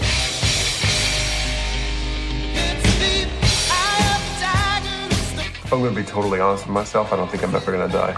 I know that's crazy. It's crazy. We've got this ayahuasca ceremony this weekend with Jamie and Darby. What's an ayahuasca ceremony? You drink this sludgy liquid and you hallucinate and vomit up your demons. Okay. Well, we're just having a cookout and maybe playing charades. I wish you'd look at me the way you look at Jamie and Darby. When we first met, you wooed me with romantic emails. It wouldn't make sense for me to send you emails now. We're in the same room all the time. We don't know how else to say this, but we're worried about you guys. Do you think that Jamie came to my class because he knew that I was married to you? This was all so he could meet your dad? The world isn't a conspiracy against you. It's all a pose. It's like he once saw a sincere person and he's been imitating him ever since. Go back inside! For the first time in my life, I stopped thinking of myself as a child imitating an adult. You feel that way too? What is that, hoedown? Hip-hop.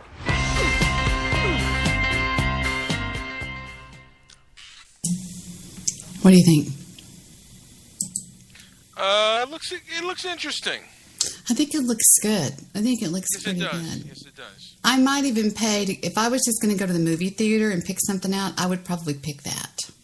Yeah. Just saying. Just saying. That Just looked saying. good. Although Cinderella has.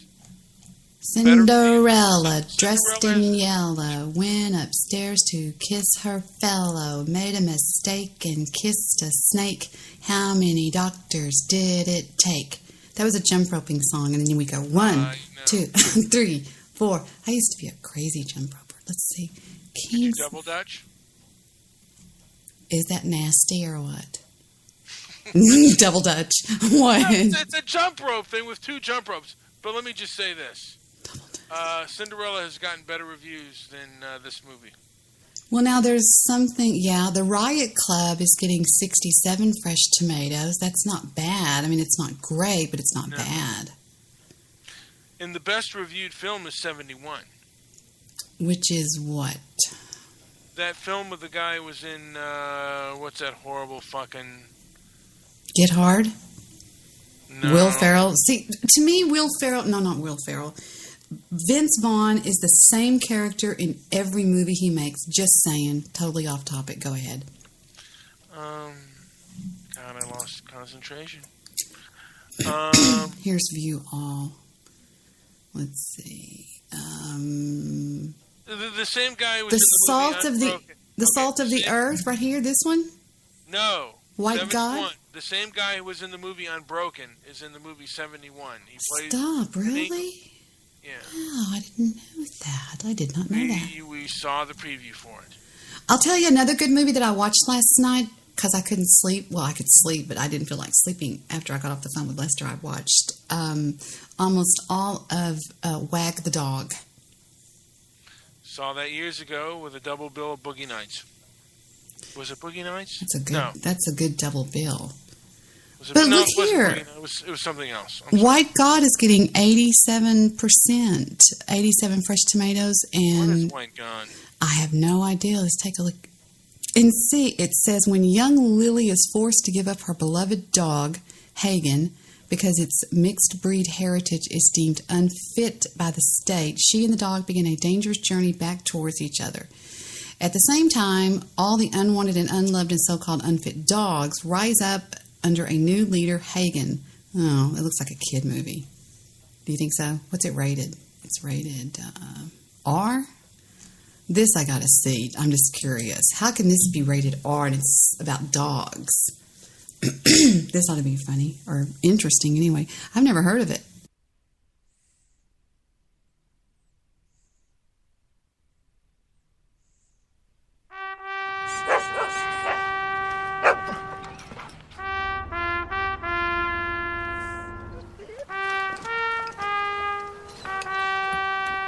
Fogadj szót apának, jó? Figyelj, nagyon vigyázzál rájuk. Rájuk? It's a foreign film. Is it a foreign film? Yes. We have to read. I saw the preview for this goddamn thing. Fuck it. I'm already mad at it. God, I lost my Stoic calm, Debbie. Now, the movie's 71. I can't find it. 71. Where is it? Put it in their search engine, Debbie. You're losing your Stoic calm, bitch. Stop it. 71. With Jack O'Connell, Sean Harrison, Jack Loudon. That one, Pumpkin Face? That's correctamundo. 97 fresh tomatoes. I told you. Oh, looky. Oh, that's right. I think I saw the preview, and it seems like to me they're copying somebody. 71 takes place over a single night in the life of young British soldier Jack O'Connell, played by Jack O'Connell, accidentally abandoned by his unit following a riot on the streets of Belfast in 1971. Unable to tell friend from foe and increasingly wary of his own comrades, he must survive the night alone and find his way to safety through a disorientating, alien, and deadly landscape. Let's take a look. I think we saw this, but I can't swear to that. Welcome to the regiment. You're being deployed on an emergency basis. Belfast. Listen, I don't want you worried about me, okay? I'll be fine, promise you.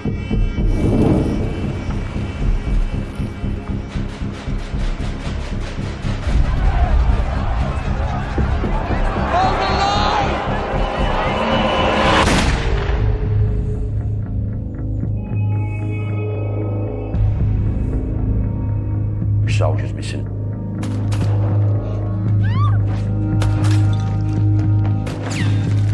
You left him behind you.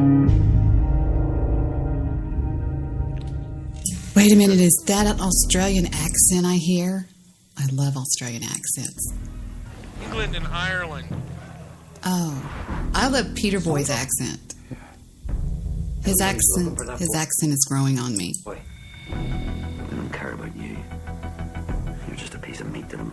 A piece of meat. It's not telling me anything. that. I'm gonna get the gunman.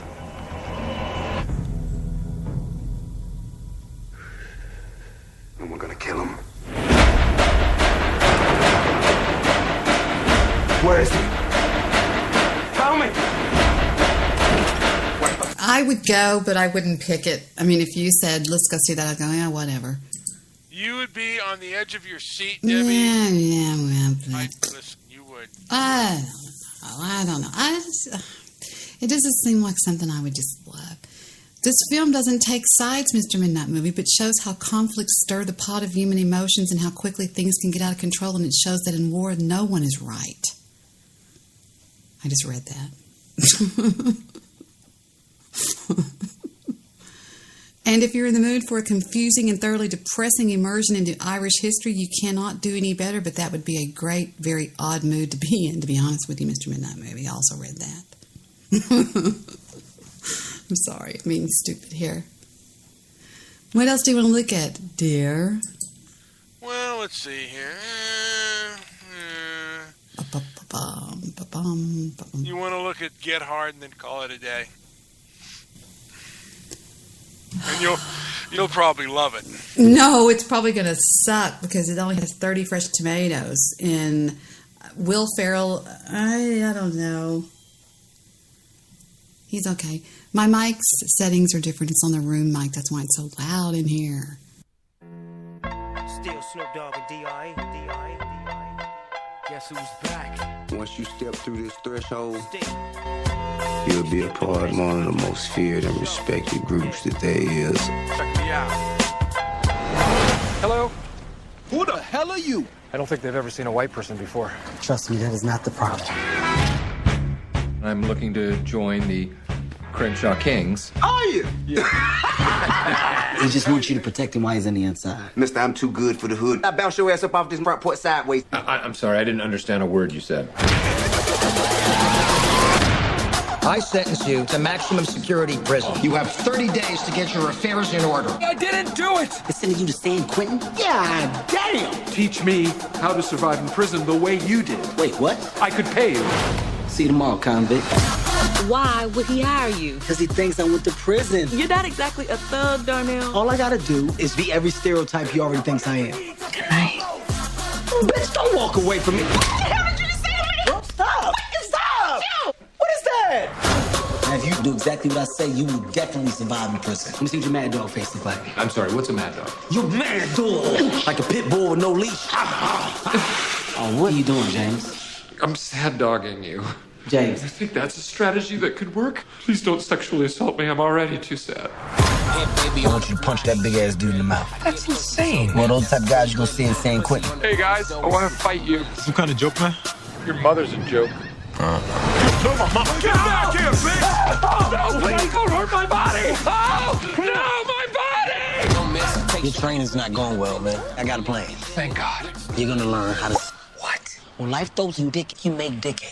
Dick-aid doesn't sound like a significant improvement Oh over my dick. God, this sucks, Mr. Midnight Movie. I can't even watch the rest of the preview. I was laughing at Decade. Oh my God, that is horrible. This room mic is making me sound like I'm everywhere. I did like the sound of Decade. Decade. Well, Chris said last night that people were having too much haterade. So, yeah, too much haterade. Hey, again, I'm not knocking Chris. I think Chris was having a really bad night. I don't expect our friendship to end over that. At least I hope it doesn't. I'm sure it won't. And I hope that he will... I did like Louis B.'s poems. No, it wasn't poems. It was Dear Diary. Oh, that was funny. The final one was even funnier than any of them, I think. When he read Dear Diary. So, yeah. What's wrong with Apocalypse? What's he saying? Starsky and Hutch Pinball Rock Socks. What is that? He was in a good Starsky. At least Stiller did a different role for once instead of the same old, same old. Zoolander was all right. Yeah, I thought that was different. I was #1 Pony Boy of the Year in 1999. No, that's Dodgeball. If the movie where Stiller says, nobody makes me bleed my own bloody, nobody. Did you nigs like Zoolander? I loved Zoolander. She must have really dug Kathy Bates' performance. My mother, who was a saint, said her favorite movie is Fried Green Tomatoes. Kevin Hart is not funny. Anybody on board with me on this? Fuck you, Jewish producer. You're a gay idiot. No, I'm joking. Yeah, Stabby, we really need... We read Alien Omnibus as pals and SMS each other. I think Stabby and Apocalypse are having an affair. That may be. Well, you know, Apocalypse once lied on his show and told everybody that he had an affair with me. Did you ever hear about that? Did you, Mr. Midnight Flubies? Put myself on mute. No, I never heard about that. You did tell me about Paul Dembski and the incident with the love bug, but love bug. Paul no. Dembski lied about that. I remember the night I got my Bible out and I swore on my Bible that it was a lie. I don't know what possessed Paul Dembski to do that. He attacked me last night in a chat room. He goes, "Hey, you fucking cunt, how you doing? It looks like your show is sucking," and all this crazy stuff. And I was going, damn. Everybody in the whole room was like, shit, Paul. He really protects his, his news guy. I think I got a little bit too close to his news guy. He got nervous about that. Yeah, he did a show one time. I'm trying to see if he still got it on his thing. He probably ran over here to delete it real quick. It was really kind of... Mr. Midnight Movie's White Guilt. What is that? Oh, no, it's not on that. It's on the Graveyard Revival. Let me see where the Graveyard Revival... Here's the Graveyard Revival. Oh, I can hear you walk in. Let's see if I can find it. Debbie Daly, the cancer of Spreaker. Oh, and that was somebody else, the cancer of Spreaker. Let's see. No, it wouldn't be on the Graveyard Revival. I'm nuts. Never mind. I'm cray-cray. I can't remember what it was on. Alan Wayne is Jack Me Off, by the way, everybody. He tells everybody on an episode that the Graveyard Revival picked up that he is Jack Me Off. I knew he was Jack Me Off. You can hear him go, Jack Me Off. And who else would spend thousands of hours a day doing that shit except for him, who has so much time on his hand? Why aren't you talking? I feel like I'm having to talk too much. You know what? I'm sorry. My stomach's hurting. Let's get off the phone then. I'm going to hang up on you. You can go take care of your beautiful little tummy, okay? All right. All right. Bye-bye. Goodbye. I'll see you next time, sweetie pie. Bye-bye. Jerk. Okay. I'm funny right when he said that. Right when I said jerk. Where is that? Debbie Daly, Bill Wagner, star of a new show, Barco. I'm going to find this. It's pissing me off. Debbie Daly, please yourselves, your shows to be. My extramarital affair with Debbie Daly. Y'all listen to how serious this was. It was so silly. It's real short, but it's cute. This is Apocalypse talking about me in a really dumb way. It's really stupid. What's up out there in the Spreaker world? This is me, and you know who I is. I don't gotta explain me, because you're at my show. You wouldn't be at my show if you didn't know me, or if you are listening for the first time, I'm sorry. Anyways, I am doing a show today about a few different things, but one of the most important things I'm doing a show about is I gotta come clean about something. I've been in a relationship with somebody, and it's someone who's married, and I'm not too proud of myself, but I gotta come clean with it, because don't you just hate holding on to something and not being honest about it? Well, this is me coming clean, as I just said. So, there's a specific hostess, I guess that's what you call it, not the snack. But we've been talking behind the scenes, nothing Wait, public. What did he just say? So What? Go back. She is a host on here. Go back. But we've been talking behind the scenes, nothing public. So she is a host on here, and she's very prominent, very controversial. Everyone usually hates her, or likes her, or loves her. And that's, I guess, how it all the way is. Anyways, this woman, we've been talking on Skype, and I would say about 3 months ago, she told the world she went to Cancun. Thing is, she lied about the Cancun. she went in a different direction when she flew. She actually came to Sky Harbor Airport, and if you don't know what Sky Harbor is, that is the main airport of Arizona. That is Phoenix.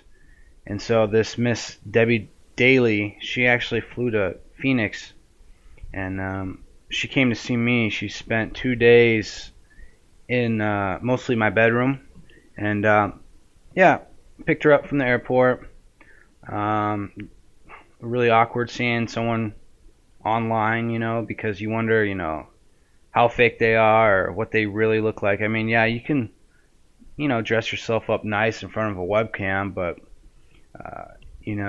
what good is that if in person you don't look anything like, your dolled up self in the webcam? So met her, a little awkward, and drove her, and immediately she gave me a hand job. Just, I didn't think she would. I challenged her as sort of a favor, and hey, she did it. And I was like, wow, this is really cool. I don't think I've ever done something like this. So I drove her to my house out in Phoenix, and northern Phoenix, and I spent basically about 40 hours with her. Mostly went out to steak dinners, just as you can imagine, a lot of time in my bedroom, just... Okay, now, if you're going to believe Dembski, you'll have to believe Apocalypse. I mean, think about it. Apocalypse is more convincing than me being on a webcam trying to seduce Paul Dembski. I can't even say that with a straight face. Oh, my God. Don't you think that if I would have done that I would never speak about it? I would completely ignore the fact that he did the show. I would never bring it up. And I think it is so, so lame of Dembski. This is cute. And that's the difference in somebody that is so wrapped up in themselves. And, it's just that I told this kid this one time before, he was raised right. Somebody raised him right. And the reason I say that is because he doesn't put himself, he does put himself in front of other people. It's like he knows how to treat people. I'm chewing on fennel seeds. Y'all should get some fennel seeds. They're really great. And, because after I ate that pasta. We should all chew fennel seeds after we eat. They're just, these are Whole Foods, cooking, organic seasoning, fennel seed, whole fennel seeds. And it says nothing on the back. But I hear that fennel seeds are so good for digestion. I like natural things. I hate taking medication. I've never been a person that takes medication, neither are my kids. There's 5 comments. Paul Dembski says, laughing out loud, great joke. It must have been awesome to make with the mother of a child who has a child. Also, you probably wouldn't have to wear a condom with a woman of her advanced age, so you wasted your Zog bucks. And is mother of 2 children box loose? Do those things tighten up after time? Good show. And then I say, Paul, can you say C-section? And as for you, Apocalypse, I am speechless. You promised. Wow. Dembski is such a lame hater. He's just like, you fucking cunt, I hate your guts. And you can always tell somebody that's been busted, like by their wife. Because you can't go from really liking somebody to hating somebody like that. And I didn't do anything to him. I did a Facebook page, and he took it personal. He said that I asked him not to. If he's going to hate my guts, the only reason that this man says he hates my guts is this. He says he hates my guts because I told him not to listen to a podcast. Okay? Right? He says he hates my guts because that's what I did. when the facts are simple. Number one, I did not tell him personally not to listen to the podcast. I did a Facebook page or a post. I forgot. I think it was a page saying that she was lying about me. And it was right when she first hit Spreaker. And she was just going nuts. You know, oh, she did this and she did that. And I was like, people, please. And so having used that as his hate of me, that doesn't make any sense. Which tells you what? My mother always said, I used to say, Mom, it doesn't make any sense. And she said, Deborah, if it doesn't make any sense, that's because it doesn't make any sense. If something doesn't make any sense, that's usually because it's not the truth. It's like, oh, I walked on the moon. That doesn't make any sense because I didn't walk on the moon.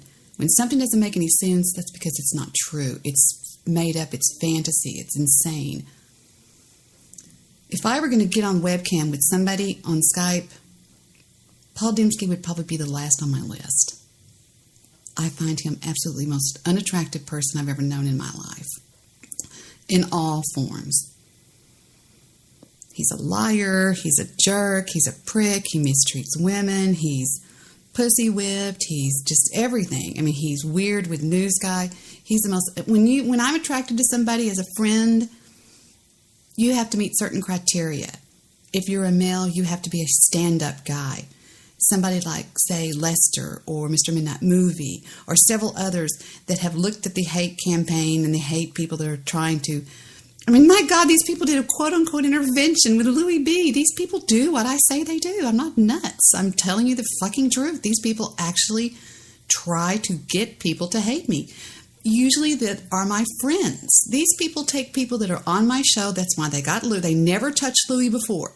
He's been around. They've all known about him, blah, blah, blah. But he calls into my show, and what do? Not they as a collective, but a couple of them, at least one of them, one of the real psychos in the group. And it's a group. It's a group of people. I mean, Lester and I have gone over this several times, and I've said, is it stupid to say it's a group? Because no, it's a group. It's an actual group of people. But to me, a real man stands up and says, hey, fuck you. For example, Stabby.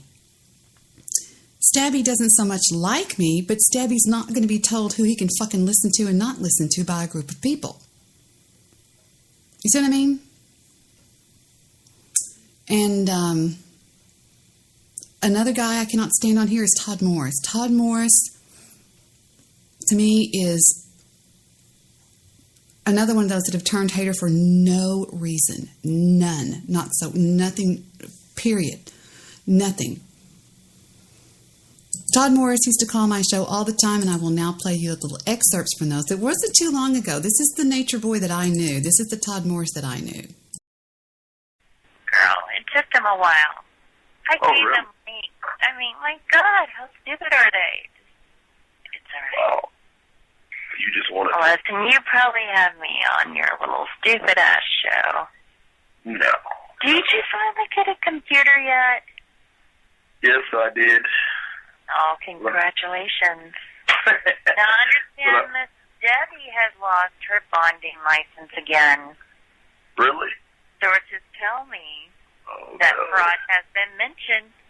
Fraud has been mentioned. I don't know if that's really true or not, but when I talked to my friend who's down at the court system in Dallas, fraud has been mentioned. Wow. But yeah, she hasn't had her bonding license for just about 3 weeks now.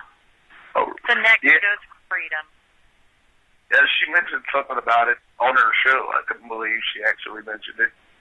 But she said something about them going after Vic, and it wasn't fair. And well, you know, when you do dirty deeds, they come back to you. Yeah. I mean, that's just the law of karma. And you know, then have clean hands if you don't want to have dirt thrown at you. Yeah.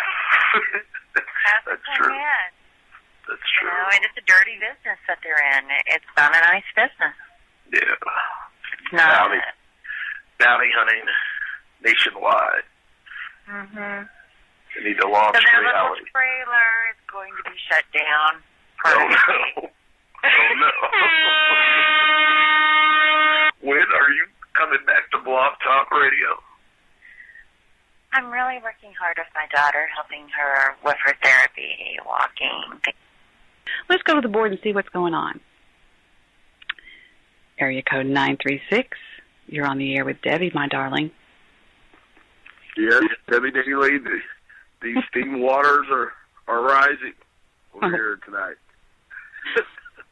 She is such a freaking liar. I hear there's fraud involved. I hear there's fraud. Fraud. Fraud has been mentioned. Fraud has been mentioned from my little friend down in the courthouse. Fraud. What else can you say, you freaking mullet? She just lies. It's so funny to listen to her. I kind of enjoy it. It's actually kind of fun to listen to because I want to hear what else she'll say sometimes. She'll be like, well, you know, Debbie actually is out on bond for murder right now. I don't know. That's my personal experience. Let's stir the waters and watch the steam rise. Is this your personal experience, caller? Okay, now, the next one I'll show you, the last one I'll show you, Todd Morris had been basically replaced on the show with Jewish producer, or that's what he thought. He claims that I replaced him with Jewish producer. I quit taking his calls because I found out he was simulcasting the show, and he just began to get kind of weird. And so he went through the revolving door, I guess you could say, but here's how he takes it. Now, what you're going to hear is Nature Boy or Todd Morris's show is nothing more than my show. For 500 episodes, all he did was simulcast my show. That's fact.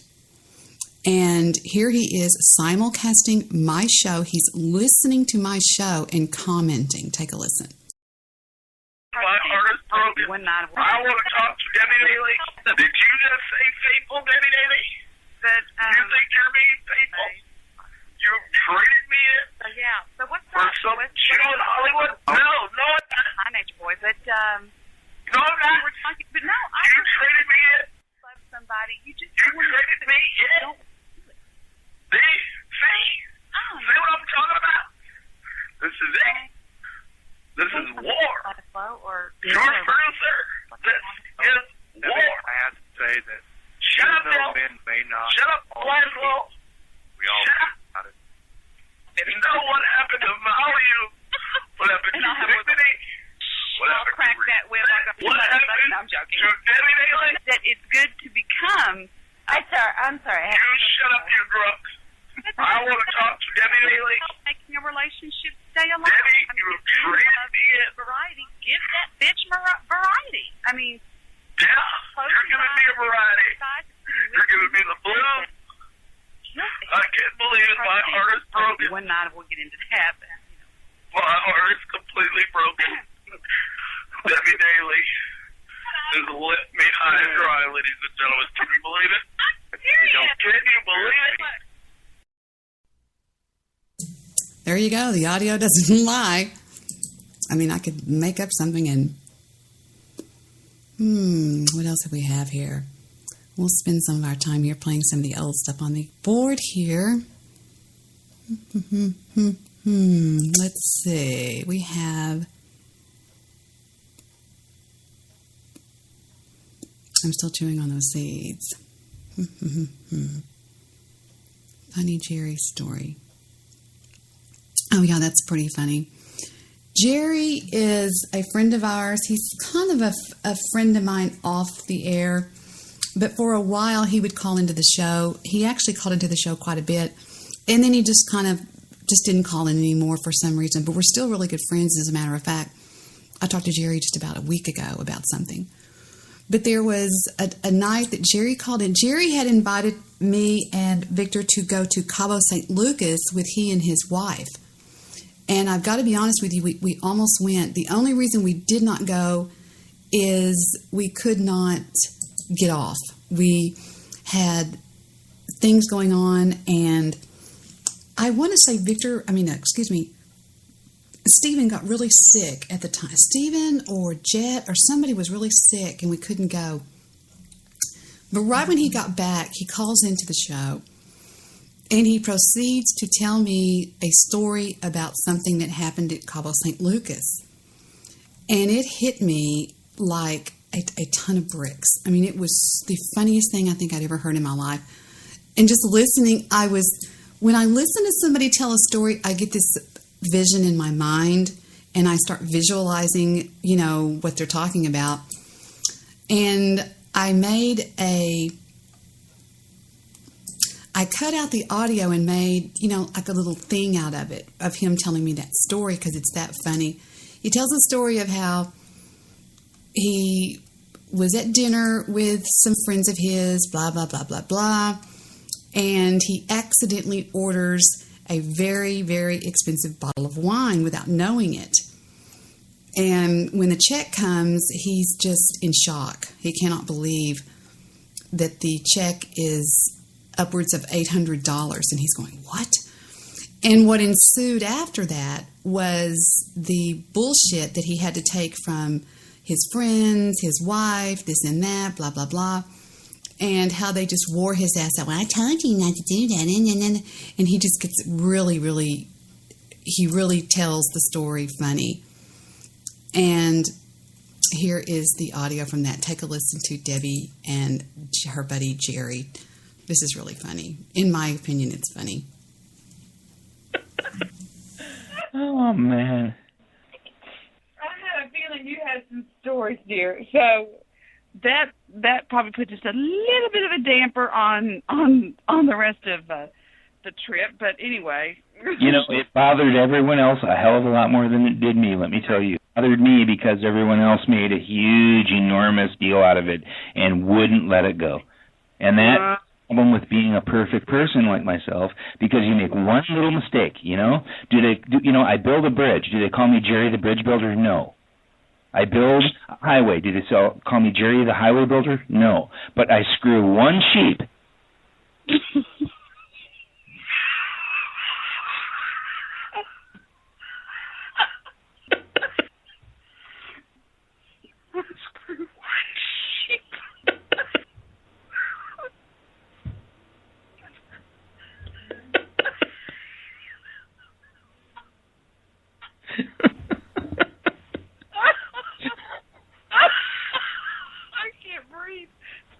I'm not kidding.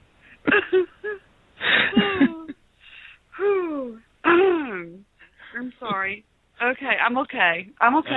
Too. One sheep. Damn, I didn't even include the best part of it when he goes off into telling about how his wife began to wear him out and they were going, what's wrong, Jerry? What's wrong, Jerry? What's wrong? And he goes, I've got this. And it's just, for some reason, it just hit me hysterical when he said, I screw one sheep. And he said what was so funny about it to him is I actually got the joke, screwing one sheep, and that's probably because I was raised around so many men, Okay. I also have, let me see what else I have.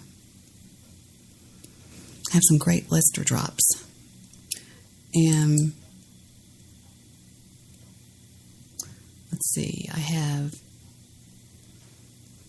Andy Bong remix. Obama calls into the show. Geico call.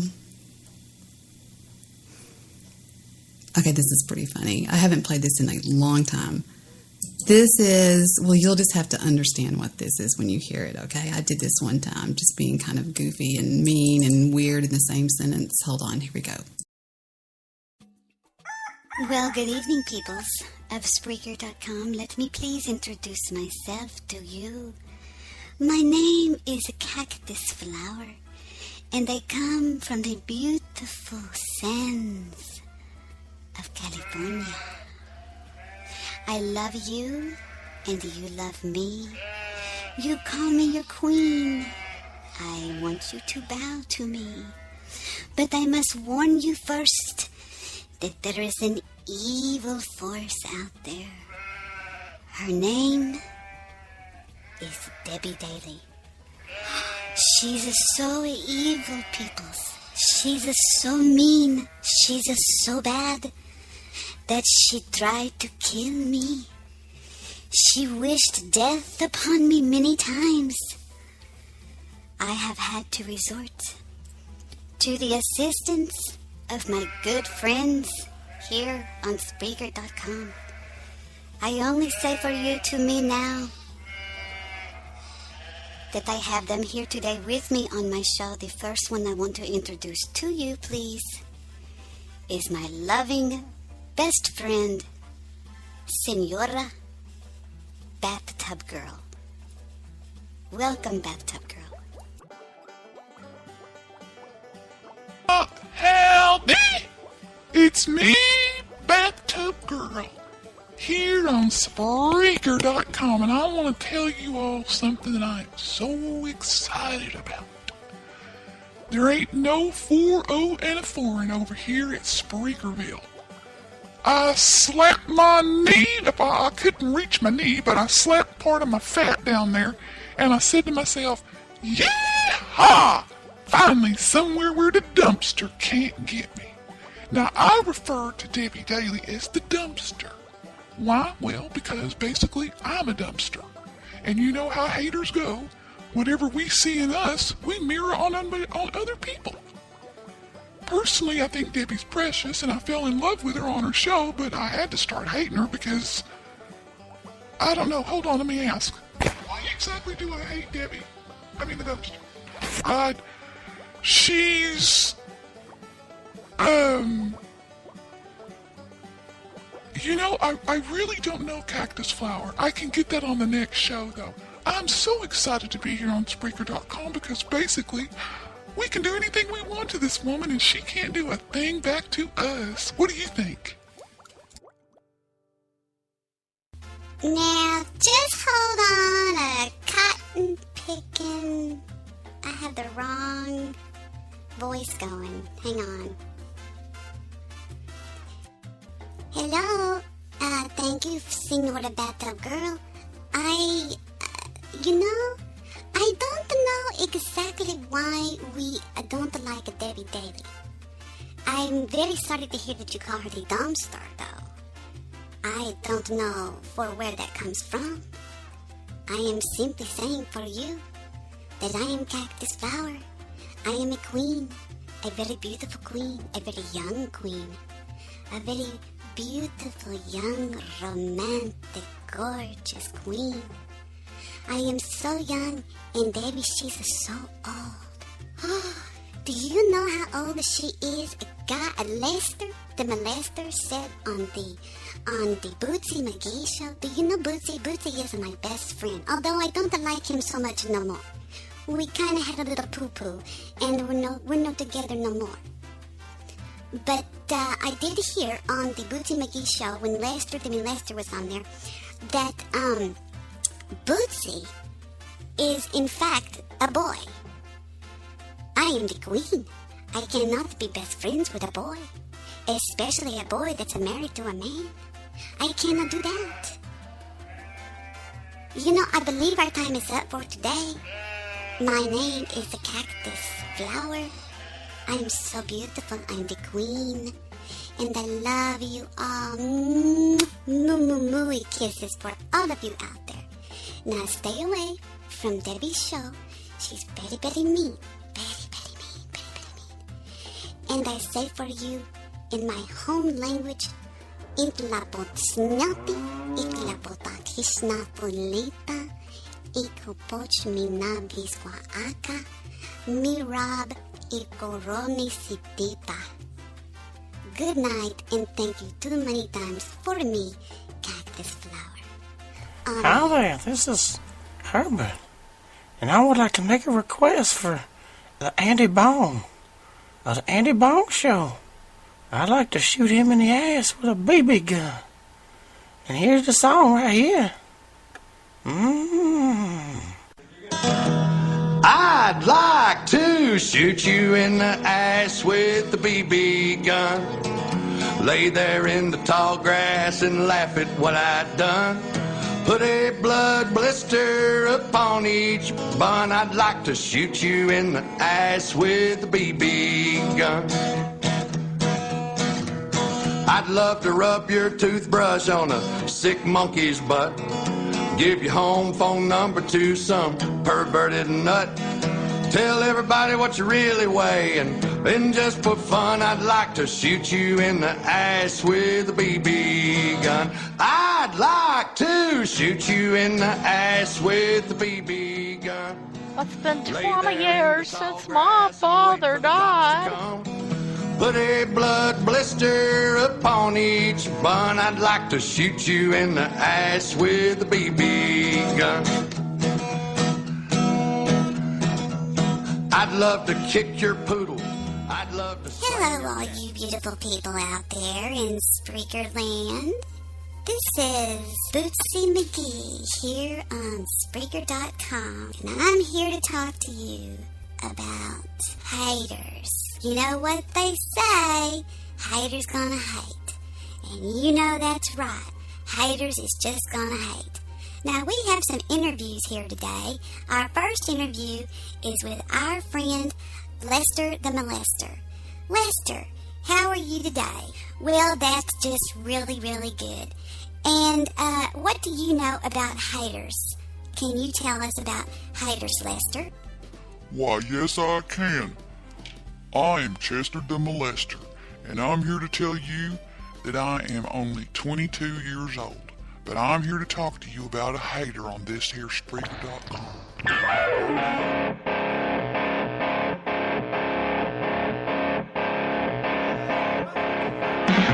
It's been 20 years since my father died.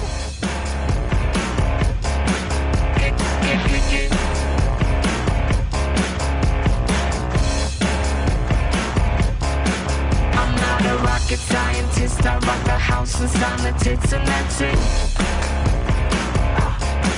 Don't take no astrophysicist to make your eyes so fit, now sisters kick it.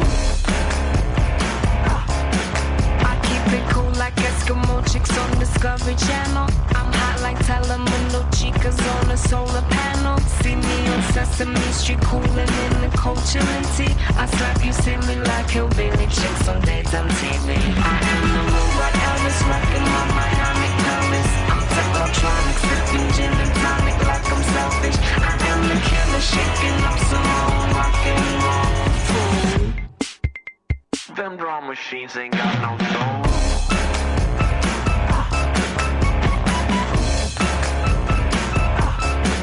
I'm not a rocket scientist, I rock the house and sign the tits and that's it. Don't take no astrophysicist to make your ass so fit, now sisters kick it.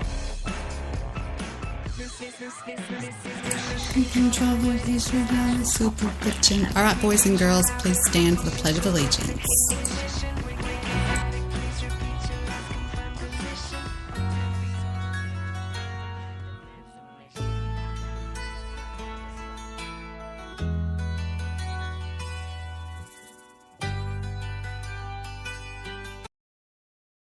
I totally screwed that joke up.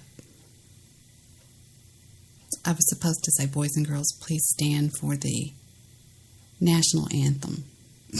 Pledge of Allegiance.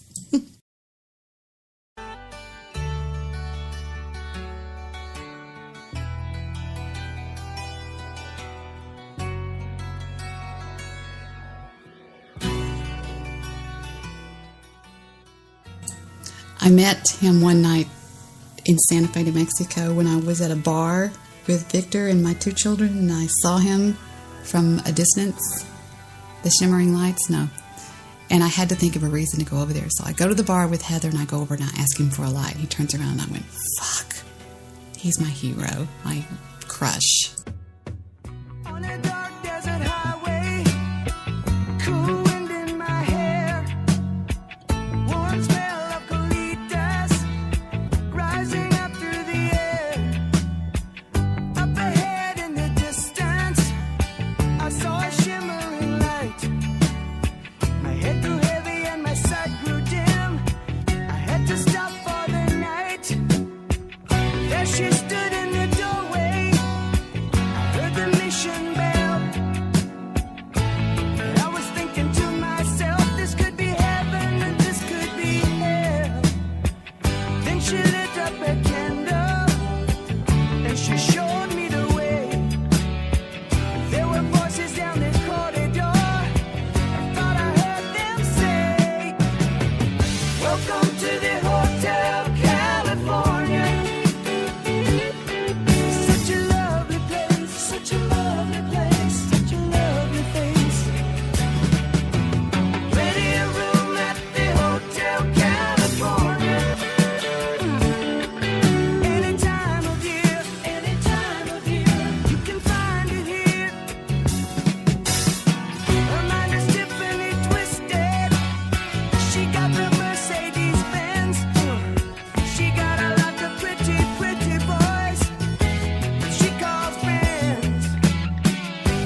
just prisoners here of our own device. And in the master's chambers, they're gathered for the feast. They stab it with their steely knives, but they just can't kill the beast. Last thing I remember, I was running for the door. I had to find a passage back to the place I was before. Relax, said the nightman, we are programmed to receive. You can check out anytime you like, but you can never leave.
Imagine there's no heaven.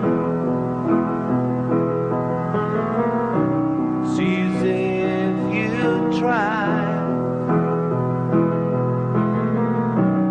No hell below us. Above us only sky. Imagine all the people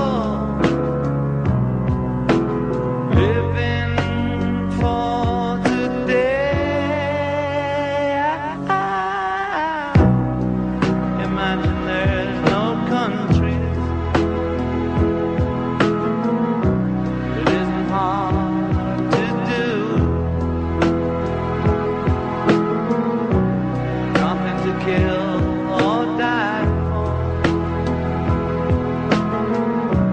And no religion too. Imagine all the people living life in peace. You may say I'm a dreamer.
I'm Casey of Casey and the Sunshine Band, and I'd like to say hello to all our fans in Holland.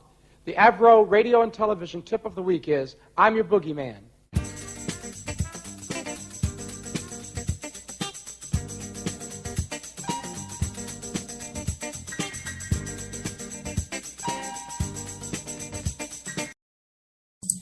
I interrupt that song to tell y'all. There used to be a club in Dallas called Travis Street Electric Company. Travis Street Electric Company was one of the original discos from the disco era. I would go to Travis Street Electric Company. I kid you not. This is the truth. I was 15 years old, and it was 21 and older. I was 15 years old. I went with my brother, and I don't know how we got in, but we got in. I had a fake ID, and I got in so much trouble. My mother heard me talking one time about Travis Street Electric Company, and she went and got into my wallet, and she found my fake ID, and it belonged to some other person.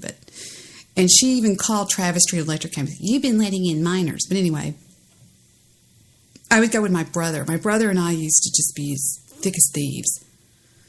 And anytime we went, for some reason, they always played trash disco, the best disco, and the floor lit up still. I don't think it's still there.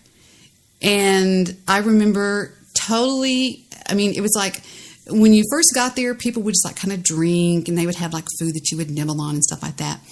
And then in the very small sound, there was a DJ there that I loved, and I knew this DJ. His name was Ronnie, and I would always party with Ronnie and talk to Ronnie.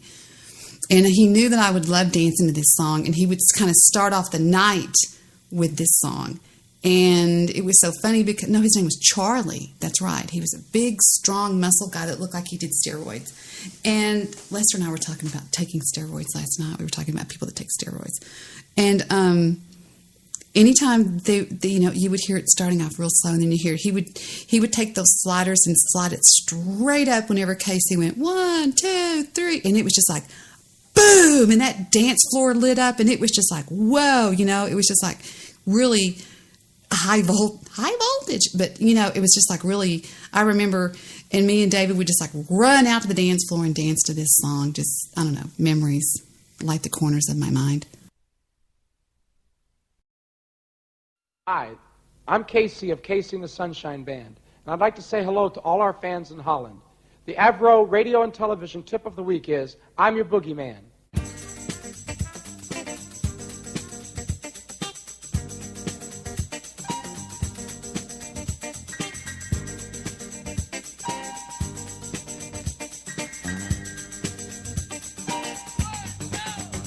I'm your boogeyman. That's what I am. I'm here to do whatever I can. Be it early morning, late afternoon, or at midnight. It's never too soon to wanna please you, to wanna keep you, to wanna do it all for you. I wanna be your rubber ball. I wanna be the one.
All right, everybody, until the next time I do this, this is Debbie saying, with the wind at your back, I don't know what that is.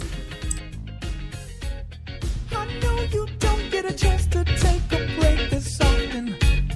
I know your life is speeding and it isn't stopping. Here, take my shirt and just go ahead and wipe up on the sweat, sweat, sweat. Lose yourself to dance. Lose yourself to dance. Lose yourself to dance. Lose yourself to dance. Lose yourself to dance. Lose yourself to dance. Lose yourself to dance. Lose yourself to dance. Lose yourself to dance. I know you don't get a chance to take a break this often. I know your life is speeding and it isn't stopping. Here, take my shirt and just go ahead and wipe up on the sweat, sweat, sweat. Lose yourself to dance. Lose yourself to dance. Lose yourself to dance. Lose yourself to dance. Lose yourself to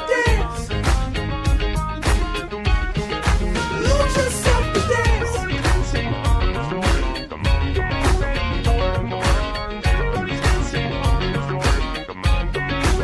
Lose yourself to dance. Lose yourself to dance.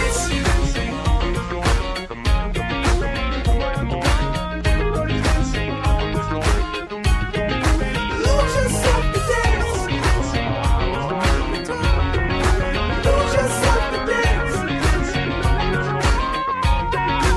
Lose yourself to dance. Lose yourself to dance.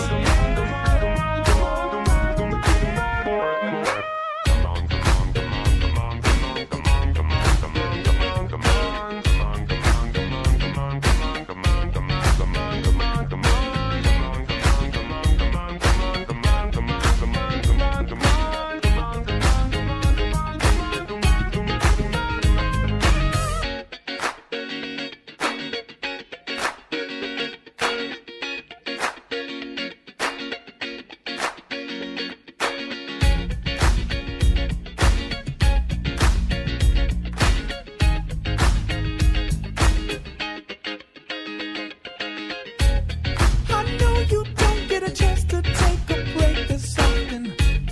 I know your life is speeding and it isn't stopping. Here, take my shirt and just go ahead and wipe up on the sweat, sweat, sweat. Lose yourself to dance. Lose yourself to dance. Lose yourself to dance. Lose yourself to dance.